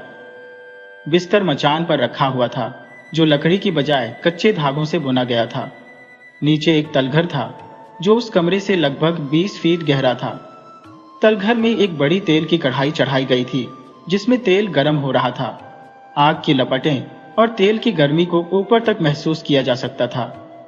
यशवर्धन का शरीर कांपने लगा, क्योंकि उसकी मौत की पूरी तैयारी की गई थी। कच्चे धागों से बने मचान पर सुंदर बिस्तर सजाया गया था, ताकि किसी को शक न हो। बिस्तर के वजन से धागे टूट जाते और बिस्तर सहित वह कढ़ाई में गिर जाता, जिसमें उबलता तेल था, और उसकी मृत्यु सुनिश्चित हो जाती। लेकिन ब्राह्मण के उपदेश ने उसे बचा लिया। उसने पसीना पोंछा और बिस्तर को उसी तरह से बिछा दिया जैसे पहले था। अब वह गहरे निराशा के अंधकार में डूब गया था। उसे पता था कि ठग के घर से बाहर निकलना सिर्फ कठिन ही नहीं, बल्कि असंभव था। लेकिन उसे किसी भी तरह वहां से बाहर निकलना था। उसने चारों ओर नजर दौड़ाई।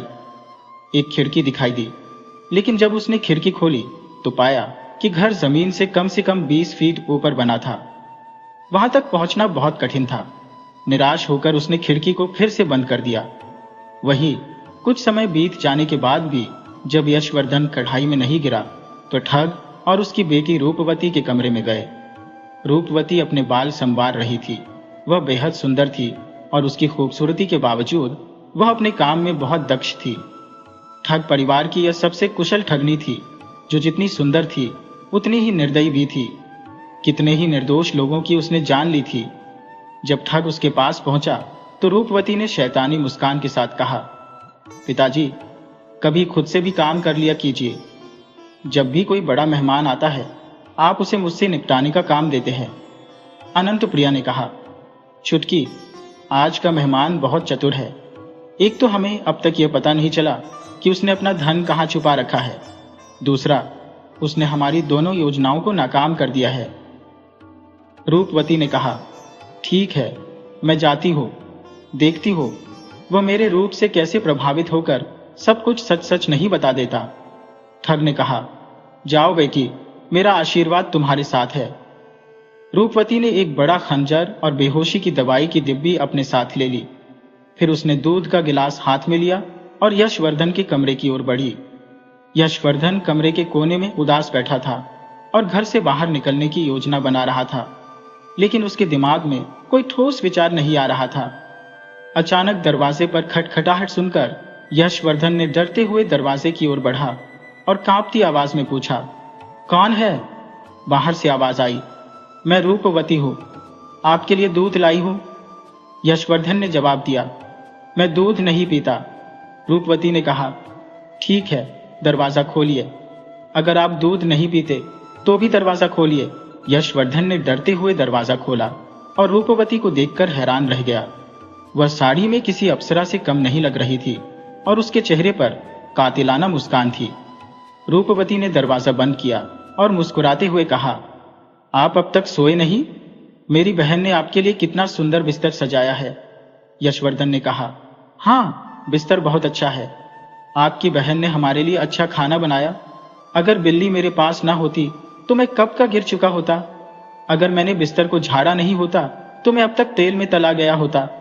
रूपवती ने कहा, अच्छा, लेकिन चिंता मत कीजिए, मैं मेरी बहन और पिताजी की तरह नहीं हूं। यशवर्धन ने कहा, तुम इतनी खतरनाक हो कि मुझे अब शक है कि तुम दूध में जहर मिलाकर लाई हो। रूपवती ने जवाब दिया, ऐसा कुछ नहीं है, मैं सच बोल रही हूं, इस दूध में कोई जहर नहीं है। यशवर्धन ने कहा, मैं इसका कैसे यकीन कर सकता हूँ? रूपवती बोली, ठीक है, मैं एक घूंट पीकर दिखाऊंगी, तब तुम्हें विश्वास हो जाएगा। यशवर्धन ने कहा, हाँ, पीकर बताओ। रूपवती ने दूध के गिलास से एक घूंट पिया। यशवर्धन ने उसे ध्यानपूर्वक देखा और जब उसे यकीन हुआ कि दूध में कोई जहर नहीं है तो उसने जल्दी से गिलास छीन लिया और पूरा दूध एक ही बार में पी गया। यशवर्धन ने पूछा, तुम ये दूध क्यों लाई हो? मुझे भूख लगी है, एक और गिलास लाती तो तुम्हारी बड़ी मेहरबानी होती। रूपवती ने शैतानी मुस्कान बिखेरते हुए कहा, अच्छा, लेकिन मैं यहाँ दूध देने नहीं बल्कि एक महत्वपूर्ण बात करने आई हूँ। यशवर्धन ने पूछा, क्या बात है? रूपवती बोली, मैंने सुना है तुम्हारे पास धन है। मैं सीधी बात करती हूँ, तुम्हारे पास जितना भी धन है मुझे दे दो, मैं अपने पिताजी से कहकर तुम्हें यहाँ से आजाद करवा दूंगी। यशवर्धन ने कहा, मेरे पास कोई धन नहीं है, मैं तो एक गरीब आदमी हूँ, मेरे पास पैसे कहाँ से आएंगे? रूपवती ने क्रोधित होकर खंजर निकाल लिया और धमकाते हुए कहा, देखो, मुझे चुपचाप बताओ, वरना यह खंजर तुम्हारे पेट में घुस जाएगा। यशवर्धन ने कहा, तुम इतनी खूबसूरत हो, तुम पर गुस्सा नहीं आ सकता। यह उम्र खंजर से हत्या की नहीं है, मैं तो तुम्हें अपना दिल दे चुका हूं। रूपवती ने कहा, दिल अपने पास रखो, मुझे पैसे के सिवाय कुछ और नहीं चाहिए। फालतू की चीजें मुझे पसंद नहीं, चुपचाप धन निकालो, वरना मैं तुम्हें जान से मार दूंगी। यशवर्धन ने कहा, तुम्हें मार देने से तुम खुश नहीं रहोगी, क्योंकि मरने के बाद भी तुम्हारे दिल में यही दुख रहेगा कि तुमने एक गरीब आदमी की जान ले ली। रूपवती ने कहा, मतलब तुम्हें मारने से मैं खुश क्यों नहीं रहूंगी? यशवर्धन ने जवाब दिया, क्योंकि मैं एक निर्दोष आदमी हूं और तुम्हें इस पर पछतावा होगा। रूपवती ने कहा, जल्दी बोलो, वरना मैं तुम्हारे पेट में खंजर घुसा दूंगी। यशवर्धन ने गोल मोल बातें करते हुए कहा, देखो, मैं एक खूबसूरत लड़का हूं, अगर तुमने मुझे छोड़ दिया तो तुम्हारा दिल सुकून पाएगा, वरना तुम पूरी जिंदगी पछताओगी। रूपवती ने कहा, चुप रहो, मुझे किसी से कुछ नहीं लेना देना, लेकिन अगर तुम यकीन नहीं करते तो बिस्तर के नीचे बने तलघर में जाकर देख लो, वहां कितने नर कंकाल पड़े हैं। अगर तुमने मुझे अपने धन के बारे में नहीं बताया तो तुम भी उन कंकालों में शामिल हो जाओगे। यशवर्धन ने महसूस किया कि रूपवती जितनी सुंदर लग रही थी उतनी साधारण नहीं थी। उसे अचानक अपने ब्राह्मण दोस्त का चौथा उपदेश याद आ गया, जिसमें कहा गया था कि जब तुम किसी बुरी स्थिति में फंसे हो तो उस स्थिति से बाहर निकलने के सभी उपाय अपनाओ। यशवर्धन ने कहा, रुको, मैंने तुम्हें कहा है, अगर तुमने मुझे मारा तो तुम पछताओगी, बिल्कुल उसी राम प्रताप की तरह। रूपवती ने पूछा, राम प्रताप कौन है? यशवर्धन ने कहा, बताता हूं। रूपवती ने कहा, जल्दी बताओ, वरना खंजर तुम्हारे पेट में घुसा दूंगी। यशवर्धन ने कहा, एक बार एक आदमी था जिसका नाम राम प्रताप था। वह बहुत गरीब था और उसने विदेश जाकर काम करने का निश्चय किया, इसलिए उसने अपने 10 साल के बेटे और पत्नी को अकेला छोड़कर विदेश चला गया। रूपवती ने कहा, फिर क्या हुआ, जल्दी बताओ। यशवर्धन ने कहा, राम प्रताप ने वहां बहुत मेहनत की, लेकिन धन इकट्ठा करने में सफल नहीं हुआ। एक बार उसने अपनी पत्नी और बेटे के लिए मिठाई का डिब्बा अपने मित्र के हाथ भेजा ताकि वे दान इकट्ठा कर सकें। रूपवती ने पूछा, फिर क्या हुआ? यशवर्धन ने उत्तर दिया, फिर उसका मित्र उसके गांव आया और मिठाई का डिब्बा उसकी पत्नी को सौंप दिया। जब राम प्रताप की पत्नी ने डिब्बा खोला तो वह चकित रह गई। रूपवती ने पूछा, डिब्बे में ऐसा क्या था? यशवर्धन ने कहा, डिब्बे में हीरे और मोती भरे हुए थे। रूपवती ने आश्चर्य व्यक्त करते हुए पूछा, ऐसा कैसे? मिठाई का डिब्बा भेजा गया था, उसमें हीरे मोती कैसे आ गए? यशवर्धन ने कहा, सही कहा, उसने मिठाई भेजी थी, लेकिन उसके मित्र ने उसकी ईमानदारी और कर्तव्य परायणता से प्रभावित होकर मिठाई को हीरे और जवाहरातों में बदल दिया। रूपवती ने कहा, वाह, यह तो अद्भुत है। फिर क्या हुआ? यशवर्धन ने कहा, फिर राम प्रताप की पत्नी ने घर में निर्माण कार्य शुरू करवा दिया और उसका घर गांव की सबसे अमीर हवेली बन गई। लेकिन राम प्रताप को इस बारे में कोई जानकारी नहीं मिली। जब वह 5 साल बाद लौटा तो रात हो चुकी थी। उसने जब झोपड़ी की जगह हवेली देखी तो उसे विश्वास नहीं हुआ और वह कुछ पल के लिए क्रोधित हो गया। रूपवती ने पूछा, उसे खुश होना चाहिए था, तो फिर उसने ऐसा क्यों किया? यशवर्धन ने कहा, वह खुश नहीं हुआ क्योंकि उसे अपनी पत्नी पर शक हुआ। उसे लगा कि इतनी बड़ी हवेली बनने के लिए इतना पैसा विदेश से नहीं आ सकता। हवेली के अंदर जाकर उसने अपनी पत्नी को एक जवान पुरुष के साथ सोते हुए देखा, जिससे वह और भी गुस्से में आग बबूला हो गया। रूपवती ने पूछा, फिर? यशवर्धन ने कहा, राम प्रताप ने पास की दीवार से तलवार उठाई और सोते हुए युवक को मौत के घाट उतार दिया। युवक की चीख सुनकर उसकी पत्नी जाग गई और उसे देखकर चौंक गई। उसने कांपती आवाज में पूछा, यह तुमने क्या किया? राम प्रताप ने कहा, वही जो मुझे करना चाहिए था। लक्ष्मी ने मेरे पीछे किसी पराये मर्द के साथ समय बिताया, यही कारण था कि हवेली बनी। बताओ वह कौन था? उसकी पत्नी ने चीखते हुए कहा, हे भगवान, वह तो हमारा इकलौता बेटा सोमवीर था। तुमने मेरे बेटे को मार दिया। यशवर्धन ने आगे कहा। राम प्रताप को गहरा आघात लगा और उसने अपनी पत्नी को भी मरते हुए देखा। उसकी पत्नी ने सदमे में अपनी जान गंवा दी। राम प्रताप ने दुखी होकर कहा, हे राम, यह बहुत गलत हुआ। यशवर्धन ने कहा, देखो, राम प्रताप का पूरा परिवार उजड़ गया क्योंकि उन्होंने बिना सोचे समझे अपने बेटे की जान ले ली। क्रोध हमारी बुद्धि को नष्ट कर देता है, इसलिए हमेशा सोच समझकर काम करो। मैं तुम्हें बार बार कह रहा हूं, अगर तुमने मुझे मारा तो तुम्हें कुछ भी हासिल नहीं होगा। तुम भी राम प्रताप की तरह पछताओगी। रूपवती ने गुस्से में यशवर्धन के पेट पर खंजर का नोक लगाते हुए कहा, बात का विषय मत बदलो, चुपचाप धन के बारे में बताओ, वरना यह खंजर तुम्हारे सीने में घुस जाएगा। जल्दी बताओ। यशवर्धन ने कहा, अरे ठहर जाओ, शांत हो जाओ। यशवर्धन ने ठगनी को अपनी बातों में उलझाने की कोशिश की, लेकिन वह इतनी आसानी से नहीं बसेगी। उसने मौके का फायदा उठाकर अपने तरकश से चालें चलनी शुरू की।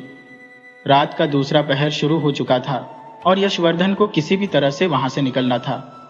रूपवती ने एक बार फिर गुस्से में कहा, तुम धन का पता बताते हो या नहीं? यशवर्धन ने कहा, मैंने तुम्हें कितनी बार कहा है, मेरे पास कोई पैसा नहीं है। अगर तुमने मुझे मारा तो तुम पछताओगी। मेरी हत्या के बाद तुम्हें कुछ भी नहीं मिलेगा। मैं बार बार यही कह रहा हूं, लेकिन तुम मेरी बात मान नहीं रही हो। रूपवती ने कहा, चुप रहो और धन का पता बताओ, वरना मैं तुम्हें मार दूंगी। यशवर्धन ने कहा, तुम्हें मारने से क्या हासिल होगा? अगर चाहो तो मुझसे विवाह कर सकती हो। तुम तो बहुत ही खूबसूरत हो। रूपवती ने प्रतिक्रिया दी।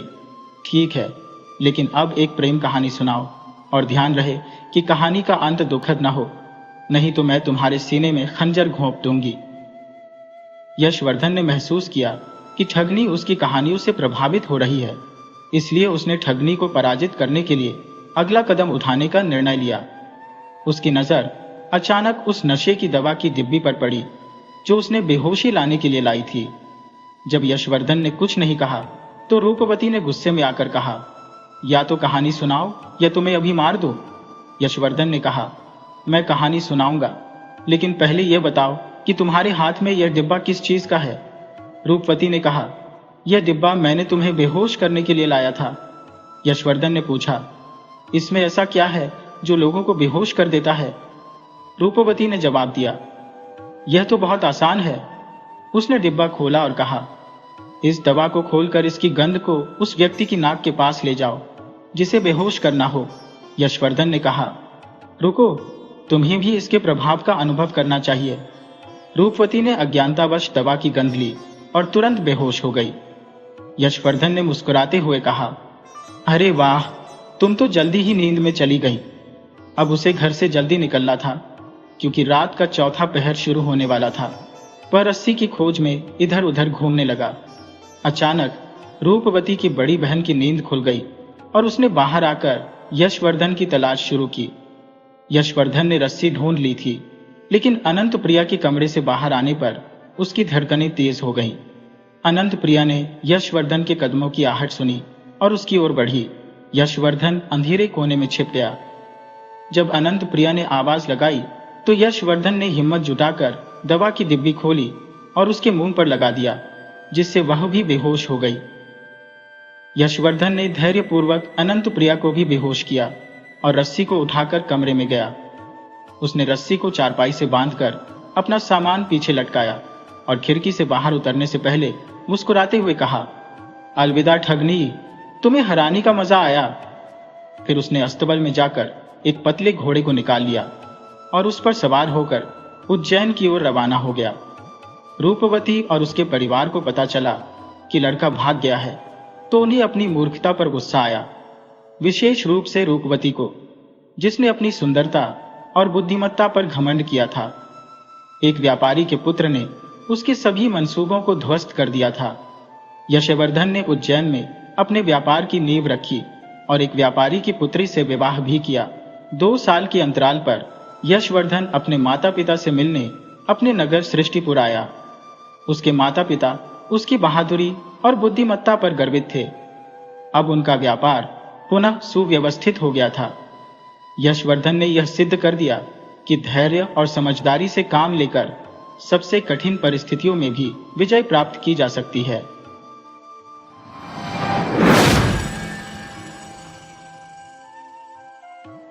किसी समय में एक अमीर आदमी रहा करता था। उसकी 2 बीवियां थी। बड़ी वाली लागी पसंदीदा थी और दूसरी छोटी वाली अलागी, जिसे दूर कर दिया गया हो, थी। दोनों बीवियों की एक एक बेटी थी। बड़ी बीवी के बार बार कहने और लड़ाई झगड़ा करने पर पति ने दूसरी बीवी और उसकी बेटी के रहने के लिए घर के पिछवाड़े में एक झोपड़ी बनवा दी। अलागी अपनी बेटी के साथ गरीबी में अपना जीवन गुजारने लगी। उसकी बेटी का नाम चंपावती था। एक दिन पिता ने चंपावती को आदेश दिया कि वह जाकर उसके धान के खेत की रखवाली करे। वह हर रोज एक ऊंचे स्थान पर बैठकर खेत की रखवाली करती और चिड़ियों को उड़ाती रहती।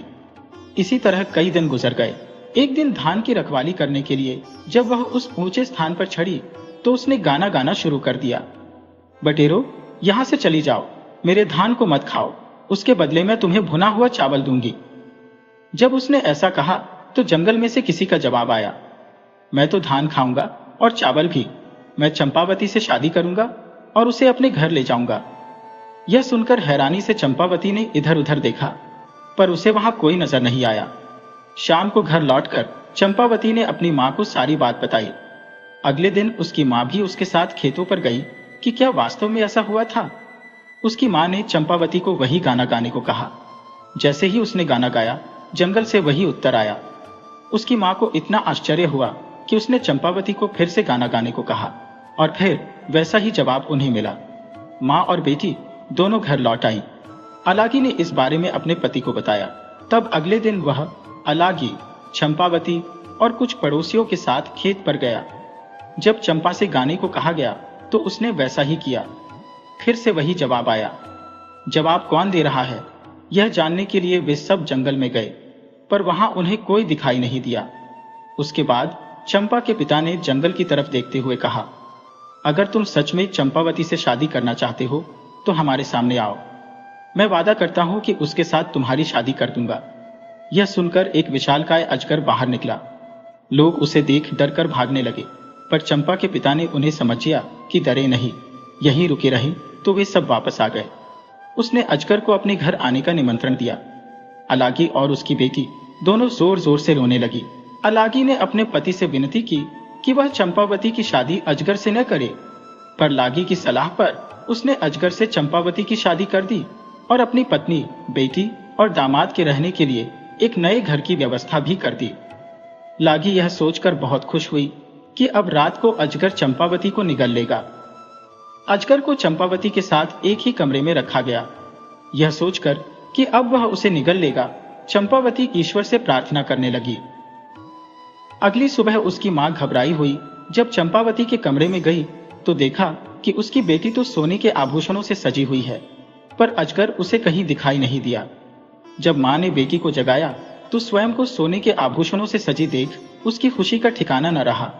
यह सोचकर कि अब तक तो अजगर चंपा को निगल गया होगा, जब पिता अपनी बड़ी पत्नी के साथ वहां आया तो उसे सोने के आभूषणों से चमचमाते देख हैरान रह गया। यह देखकर लालची लागी को बहुत ईर्ष्या हुई और उसने अपने पति से जिद की कि वह उसकी बेटी के लिए भी अजगर को लेकर आए।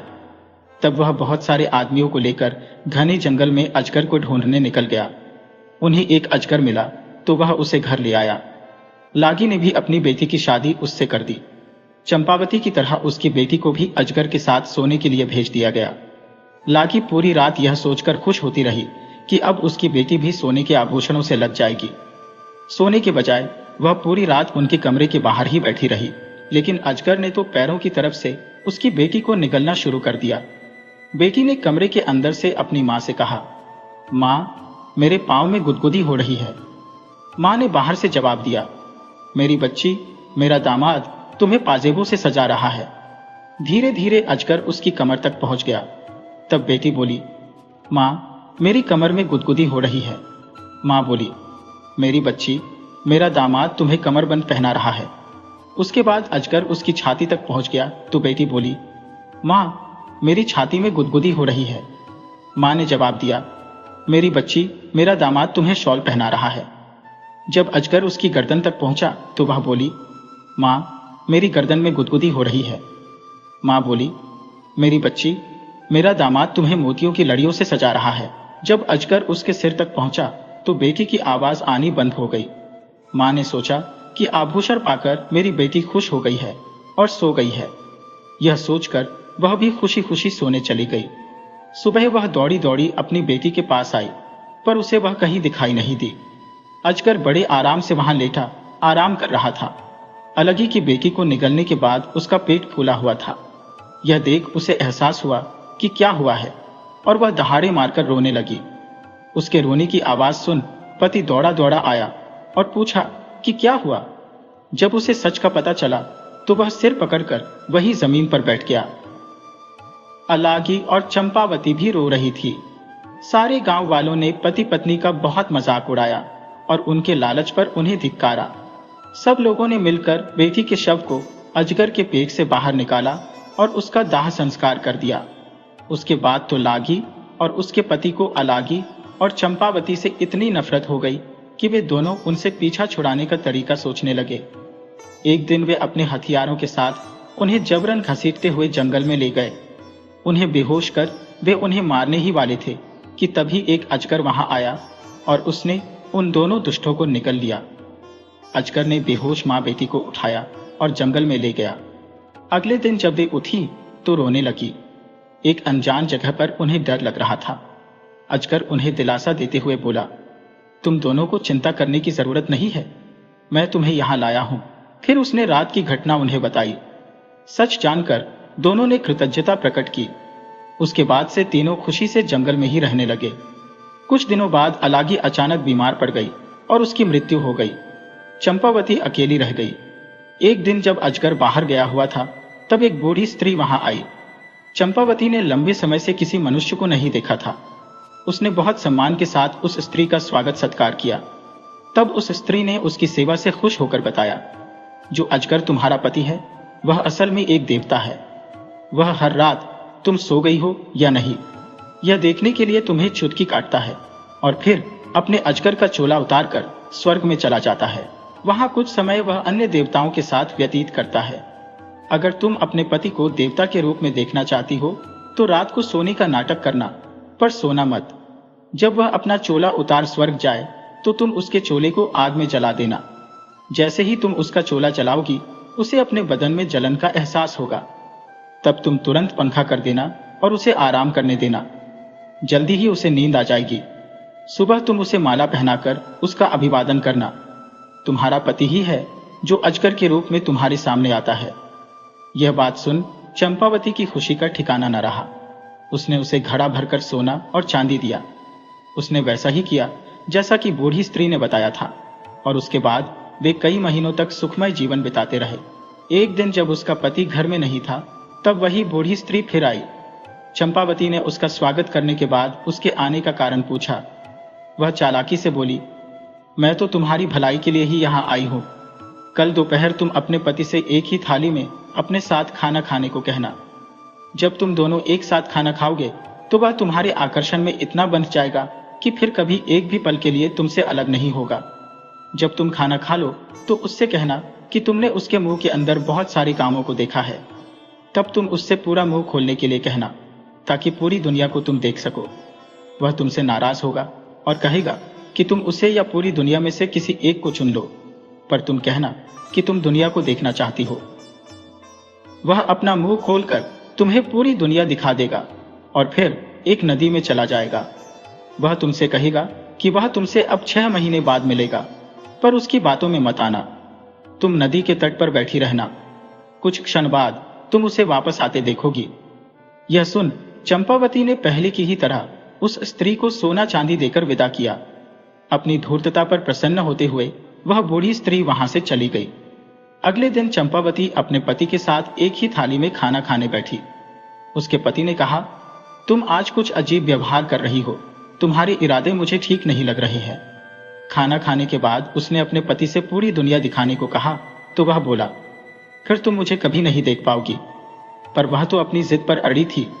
तब हारकर पति नदी के पास गया और उससे पूछा, दुनिया देखने के लिए क्या तुम मुझे भी छोड़ने को तैयार हो? वह बोली, मुझे दोनों चाहिए, दुनिया भी देखनी है और आप भी चाहिए। उसके पति ने अपना मुंह खोलकर उसे दुनिया दिखाई और उसे सोने की अंगूठी देते हुए बोला, जिस बूढ़ी स्त्री के कहने पर तुम यह सब कर रही हो वह मेरी माँ की नौकरानी है। मेरी माँ एक नरभक्षी है। उसने मेरे लिए जिस लड़की को चुना था उससे शादी न कर मैंने तुमसे की।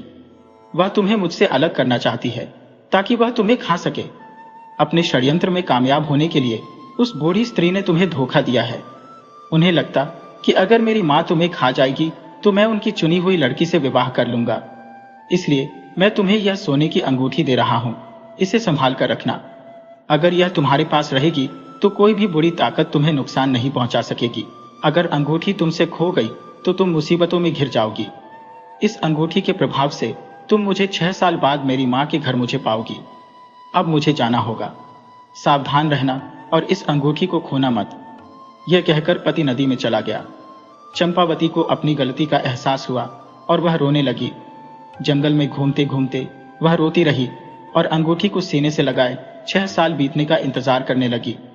उसके पति की मां ने उसे कई तरह से छलने की कोशिश की, पर अंगूठी ने उसकी रक्षा की। 6 वर्ष बीत चुके थे और अचानक एक दिन चंपावती की मुलाकात अपने पति से हुई।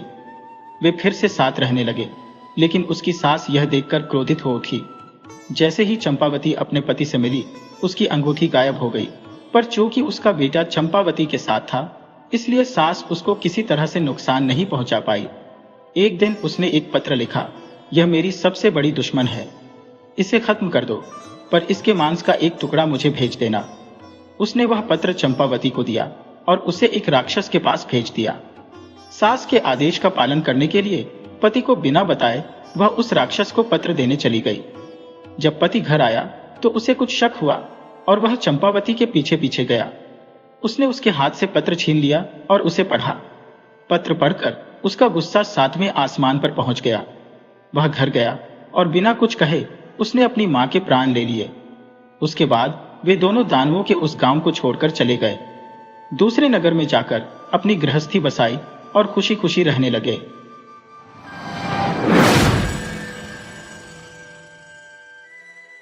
बहुत समय पहले भारत में सुभा दत्त नामक एक लकड़हारा अपने परिवार के साथ रहते थे, जो सभी एक साथ बहुत खुश थे।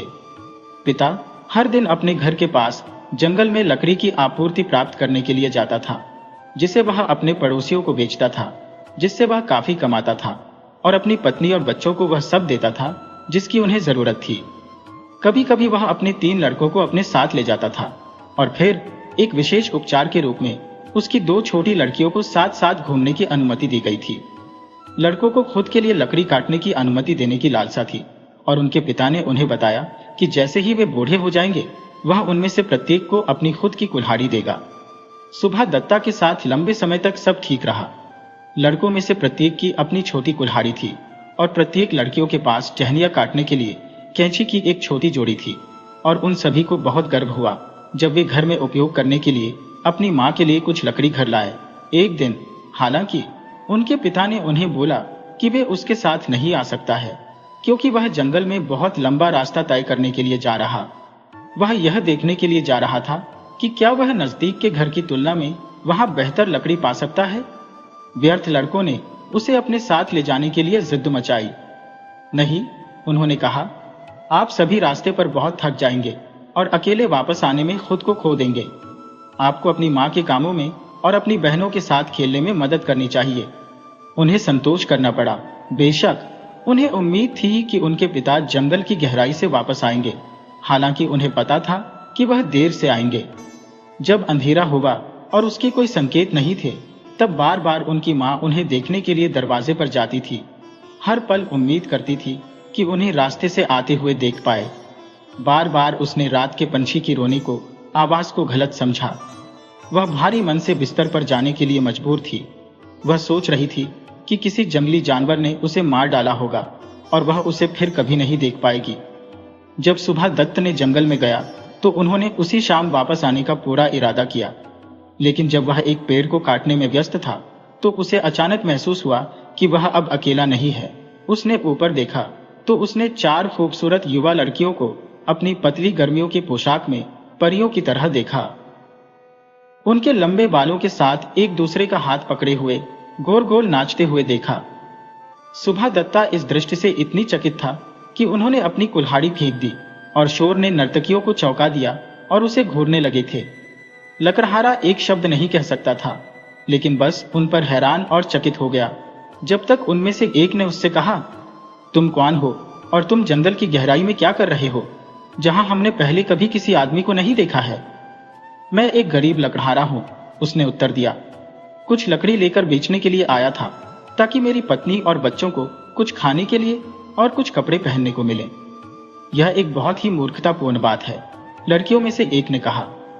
आप इस तरह से ज्यादा पैसा नहीं पा सकते हैं। यदि आप केवल हमारे साथ रुकेंगे तो हम आपकी पत्नी और बच्चों की देखभाल करेंगे, जो आपके लिए बहुत बेहतर होगा।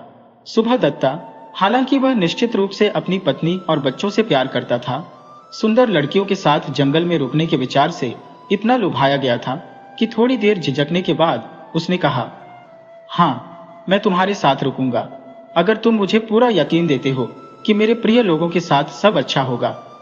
आपको इस बारे में डरने की जरूरत नहीं है, लड़कियों ने कहा। हम परियां हैं, आप देख रहे हैं, और हम सभी प्रकार की अद्भुत चीजें कर सकते हैं। हम उन्हें उनकी इच्छा के अनुसार सब कुछ देंगे और वे इसे प्राप्त करेंगे। पहली बात यह है कि हम लोग आपको खाना देंगे और आपको इसके बदले में काम करना होगा। सुबह दत्ता ने जवाब दिया, मैं आपकी इच्छा के अनुसार कुछ भी करूंगा। ठीक है, समाशोधन को दूर करना शुरू करें और फिर हम सभी एक साथ बैठकर भोजन करेंगे। सुबह दत्ता बहुत खुश था कि उन्हें जो करने के लिए कहा गया वह इतना आसान था। वह एक पेड़ से एक शाखा काटकर शुरू हुआ और इसके साथ वह भोजन कक्ष में जो कुछ था उसे देखने गया। फिर उसने रसोई में दाल चावल ढूंढे, लेकिन वह एक पेड़ की छांव में खड़े एक बड़े बड़े घड़े के अलावा कुछ भी नहीं देख पाया, जिसकी शाखाएं समाशोधन की ओर थी। तो उन्होंने परियों में से एक से कहा, क्या तुम मुझे दिखाओगे कि भोजन कहाँ है और वास्तव में तुम लोग रसोई को कहाँ स्थापित करना चाहोगे? इन सवालों पर सभी परियां हंसने लगी और उनकी हंसी की आवाज कई घंटियों की थाप की तरह थी।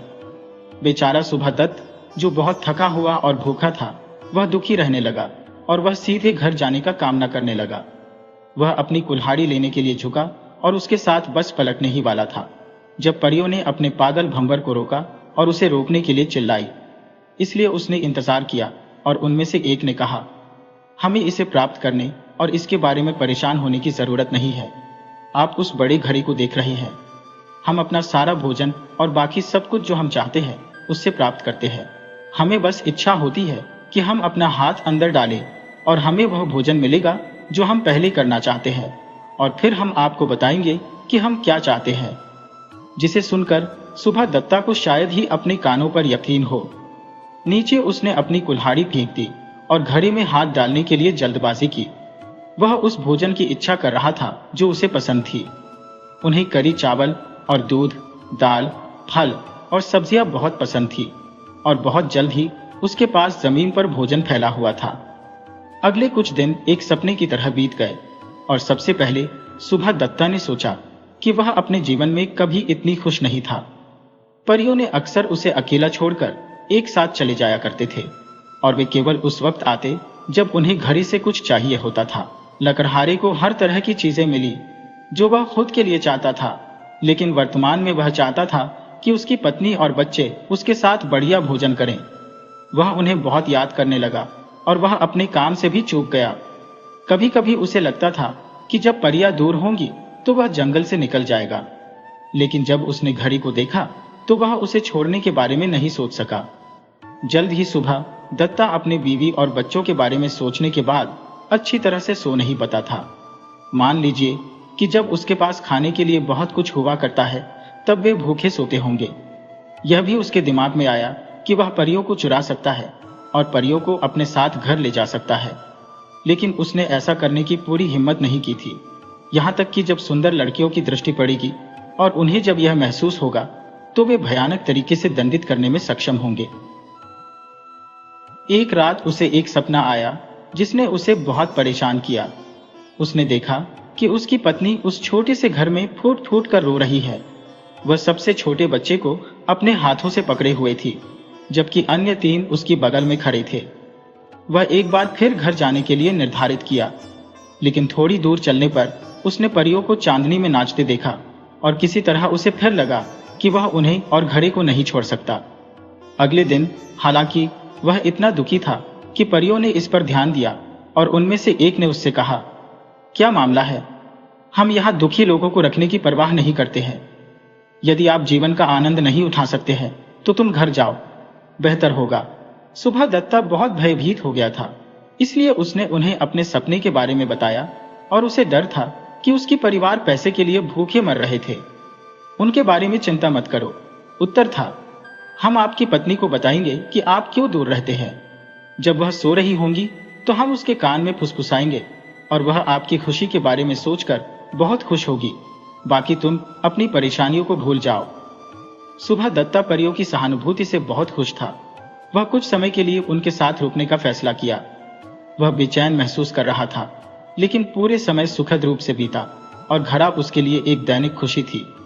इस बीच उनकी गरीब पत्नी अपने प्यारे बच्चों को कैसे खाना खिलाती थी। 2 लड़के बहादुर थे। वह वास्तव में निराशा में थे जब उनके पिता वापस नहीं आए और उन्हें खोजने के उनके सभी प्रयास व्यर्थ हो गए।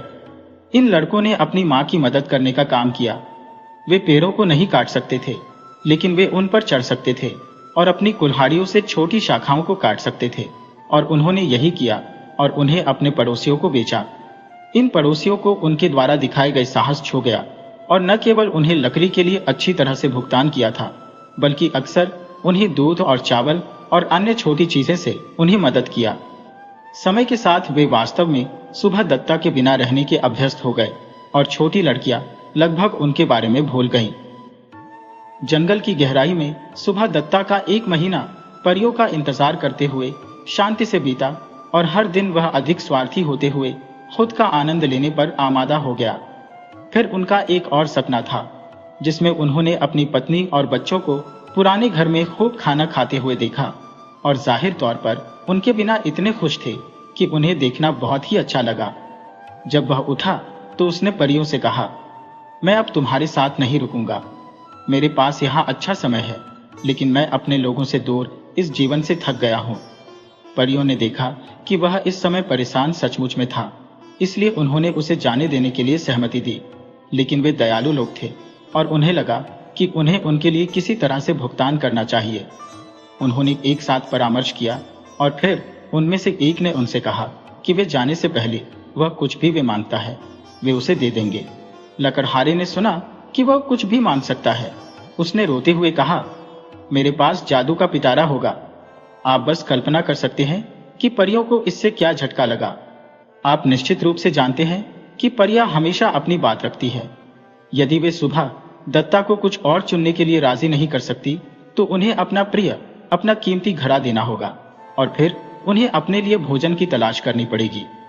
वे सभी पूरी कोशिश कर रहे थे कि वे लकड़हारे को कुछ और चुनने के लिए मना सकें।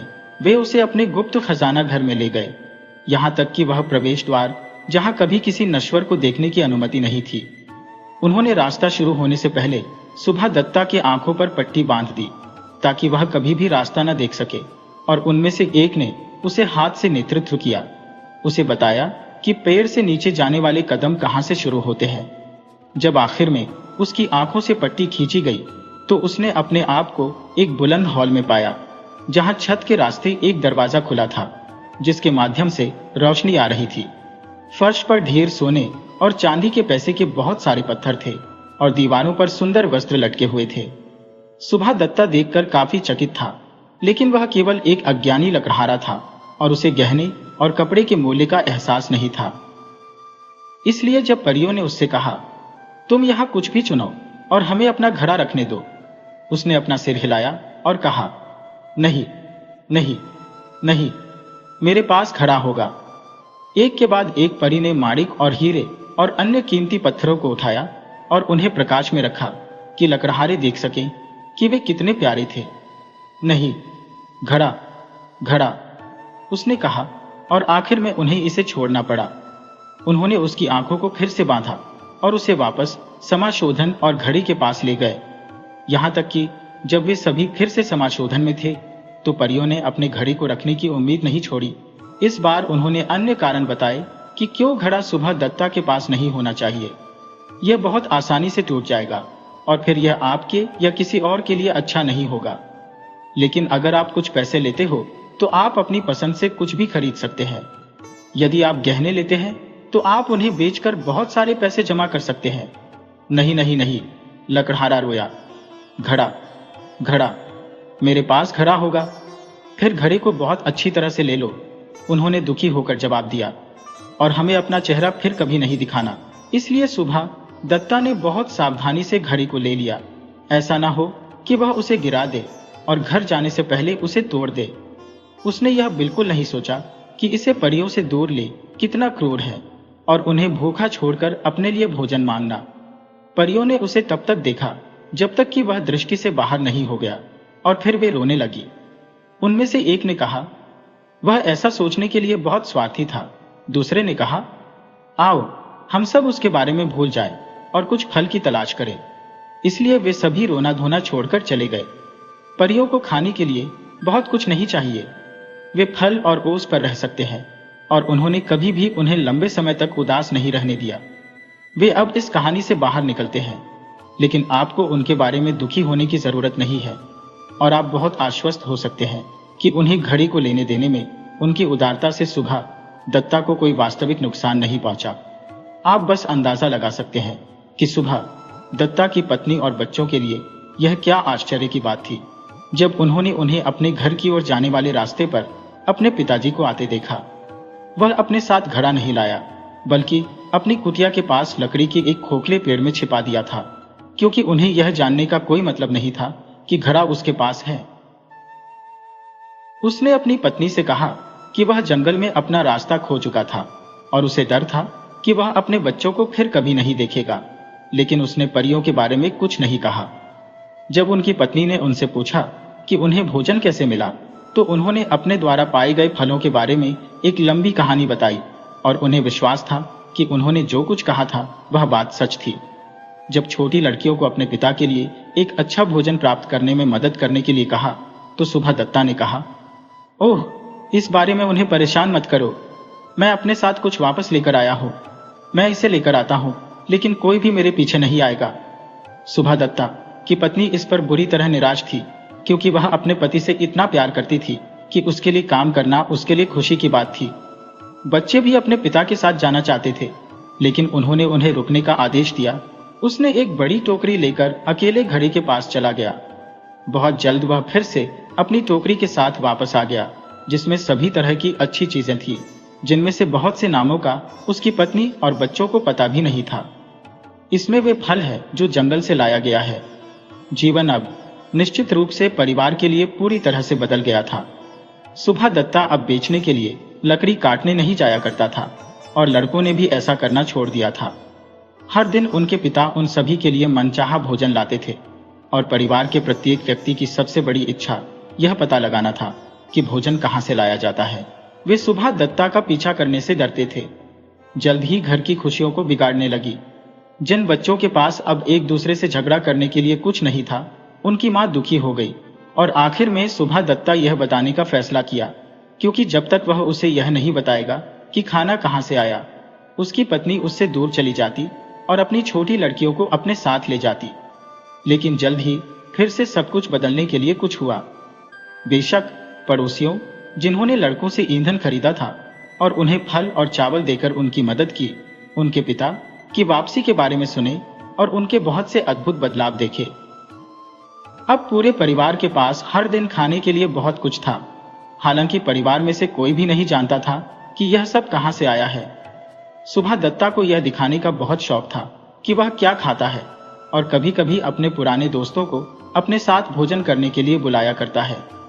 जब वे पहुंचे तो उन्हें जमीन पर फैली सभी प्रकार की अच्छी चीजें और सुंदर बोतलों में विभिन्न प्रकार की मदिराएं मिली। यह कुछ महीनों के लिए चला। वह सभी के लिए जोरदार खाना लता रहा था और यह संभावना थी कि उनके रहस्य की खोज कभी नहीं होगी। हर कोई इसे पता लगाने की कोशिश करता था और जब वह जंगल में निकलता था तो कई लोग चुपके से उसका पीछा करते थे, लेकिन वह उन्हें चकमा देने में बहुत चतुर था और रात में अपने खजाने को एक नए स्थान पर लगातार छिपा रहा था। यदि वह केवल अपने घड़े से भोजन प्राप्त करने और शुद्ध पानी पीने से संतुष्ट होता तो संभवतः उसके साथ सब ठीक हो जाता, लेकिन वह ऐसा नहीं कर सका। जब उसके पास उसका घड़ा नहीं था तो उसने कभी भी पानी के अलावा कुछ भी नहीं पिया था, लेकिन अब वह अक्सर बहुत अधिक शराब लेता था। यह वह था जिसने अपने प्रिय घड़े को खोने का दुर्भाग्य पैदा किया। वह अपनी चतुराई का दावा करने लगा और अपने दोस्तों को बता रहा था कि ऐसा कुछ नहीं है जो वे चाहते हैं और वह उसके लिए न मिले। एक दिन उसने उन्हें एक बहुत ही शानदार दावत दी जिसमें कई दुर्लभ प्रकार के भोजन थे जो उन्होंने मांगे थे और उन्होंने बहुत अधिक शराब पी ली थी, इतना कि उन्हें पता नहीं था कि वे क्या कह रहे थे। यही वह मौका था जो उसके मेहमान चाहते थे। उन्होंने उसे चिढ़ाना शुरू कर दिया, यह बताते हुए कि उन्हें विश्वास है कि वह वास्तव में एक दुष्ट लुटेरा है जिसने धन चुरा लिया था। वह क्रोधित हो गया और अंत में उन सभी को अपने साथ आने के लिए कहा और वह उन्हें दिखाया कि वह कोई डाकू नहीं था। जब उसकी पत्नी ने यह सुना तो वह यह सोचकर आधी खुश हो गई कि अब आखिर में यह रहस्य सामने आ जाएगा कि भोजन कहां से आ रहा था, और आधा डरी थी कि कुछ भयानक होगा। बच्चे भी बहुत उत्साहित थे और पार्टी के बाकी सदस्यों के साथ चले गए जिन्होंने अपने पिता का अनुसरण किया। जब वे सभी उस जगह के पास पहुंच गए, हालांकि कुछ विचार सुबह दत्ता के सिर में आने लगे कि वह बहुत ही मूर्खतापूर्ण काम कर रहा है। वह अचानक रुक गया। उसके पीछे चल रही भीड़ को कहा कि अब एक कदम भी आगे नहीं बढ़ेगा जब तक वह झोपड़ी में से वापस नहीं आता। उसकी पत्नी ने उससे विनती की और कही कि कम से कम अपने साथ हमें जाने दो, और लेकिन वह माना नहीं और सभी को वापस जाना पड़ा। वह अपनी पुष्टि के लिए सभी को देखता रहा जब तक वे उसकी दृष्टि से दूर नहीं हो गए। जब लकड़हारे को पूरा यकीन हुआ कि हर कोई जा चुका है और कोई भी यह नहीं देख सकता है कि उसने घड़ी को कहां छिपाया है, वह घड़ी को उस छेद से बाहर निकला और उसे सावधानी से अपने घर ले गया। आप कल्पना कर सकते हैं कि जब वह सभी के दृष्टि में आया तो हर कोई उससे मिलने के लिए कैसे निकले होंगे, और भीड़ ने उसे गोलकर घेर लिया जिससे घड़े को जमीन पर फेंकने और टूटने का खतरा था। सुबह दत्ता हालांकि किसी भी दुर्घटना के बिना झोपड़ी में जाने में कामयाब रहा और फिर वह घड़े से चीजों को बाहर निकालने और उन्हें जमीन पर फेंकते हुए चिल्लाने लगा, क्या मैं एक डाकू हूं? क्या मैं डाकू हूं? मुझे किसने लुटेरा बोला? फिर अधिक से अधिक उत्तेजित होकर उसने घड़ा उठाया और उसे अपने कंधे पर पकड़कर बेतहाशा नाचने लगा। उसकी पत्नी ने उसे बुलाया, ओह ध्यान रखना, ध्यान रखना, आप इसे छोड़ देंगे। लेकिन सुबह दत्ता ने उसकी ओर कोई ध्यान नहीं दिया। हालांकि अचानक वह गदगद महसूस करने लगा और जमीन पर गिर गया। घड़ा टुकड़ों में टूट गया और दुख का एक बड़ा रोना उन सभी से ऊपर चला आया जिन्होंने दुर्घटना को देखा। लकड़हारा खुद टूट गया था क्योंकि वह जानता था कि उसने खुद शरारत की थी, और अगर केवल उसने शराब पीने के प्रलोभन का विरोध किया होता तो भी उसके पास अपना खजाना होता। वह टुकड़ों को इकट्ठा करने लगा और यह कोशिश कर रहा था कि क्या वे एक साथ फिर से जुड़ सकते हैं। उसने एक खामोश हंसी सुनी और बच्चों को अपने हाथों से ताली बजाते हुए देखा, और उसने सोच कि हमारा घड़ा फिर से हमारा है। क्या यह सब एक सपना हो सकता था? नहीं, वहां जमीन पर फल और केक बिखरे हुए थे जो घड़े में थे, और उसकी पत्नी, उसके बच्चे और उसके दोस्त सभी उदास और गुस्से में उसे देख रहे थे। एक एक करके दोस्त चले गए। सुबह दत्ता अपने परिवार के साथ अकेला रह गया। यह जादुई घड़े की कहानी का अंत है, लेकिन यह सुबह दत्ता और उनके परिवार के जीवन में एक नए अध्याय की शुरुआत थी। वे आश्चर्यचकित सामान देने वाले घड़े को कभी नहीं भूलते थे, और बच्चे कभी यह कहानी सुनने से नहीं थकते थे कि उनके पिता इसे कहां से लाए। वे अक्सर जंगल में भटकते थे, उम्मीद करते थे कि वे भी किसी अद्भुत साहसिक कार्य के साथ मिलेंगे, लेकिन उन्होंने कभी परियों को नहीं देखा और न ही कोई जादुई पिटारा पाया। धीमी गति से लकड़ी काटने वाले अपने पुराने तरीकों पर लौट आए, लेकिन उसने एक सबक सीखा था।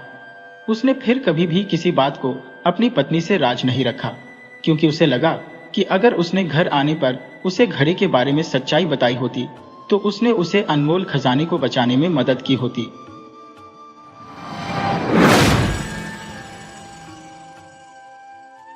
वीडियो अच्छी लगे हो तो इसे लाइक करें और ऐसे ही मज़ेदार कहानियों के लिए चैनल को सब्सक्राइब करें और बेल आइकन दबाएं।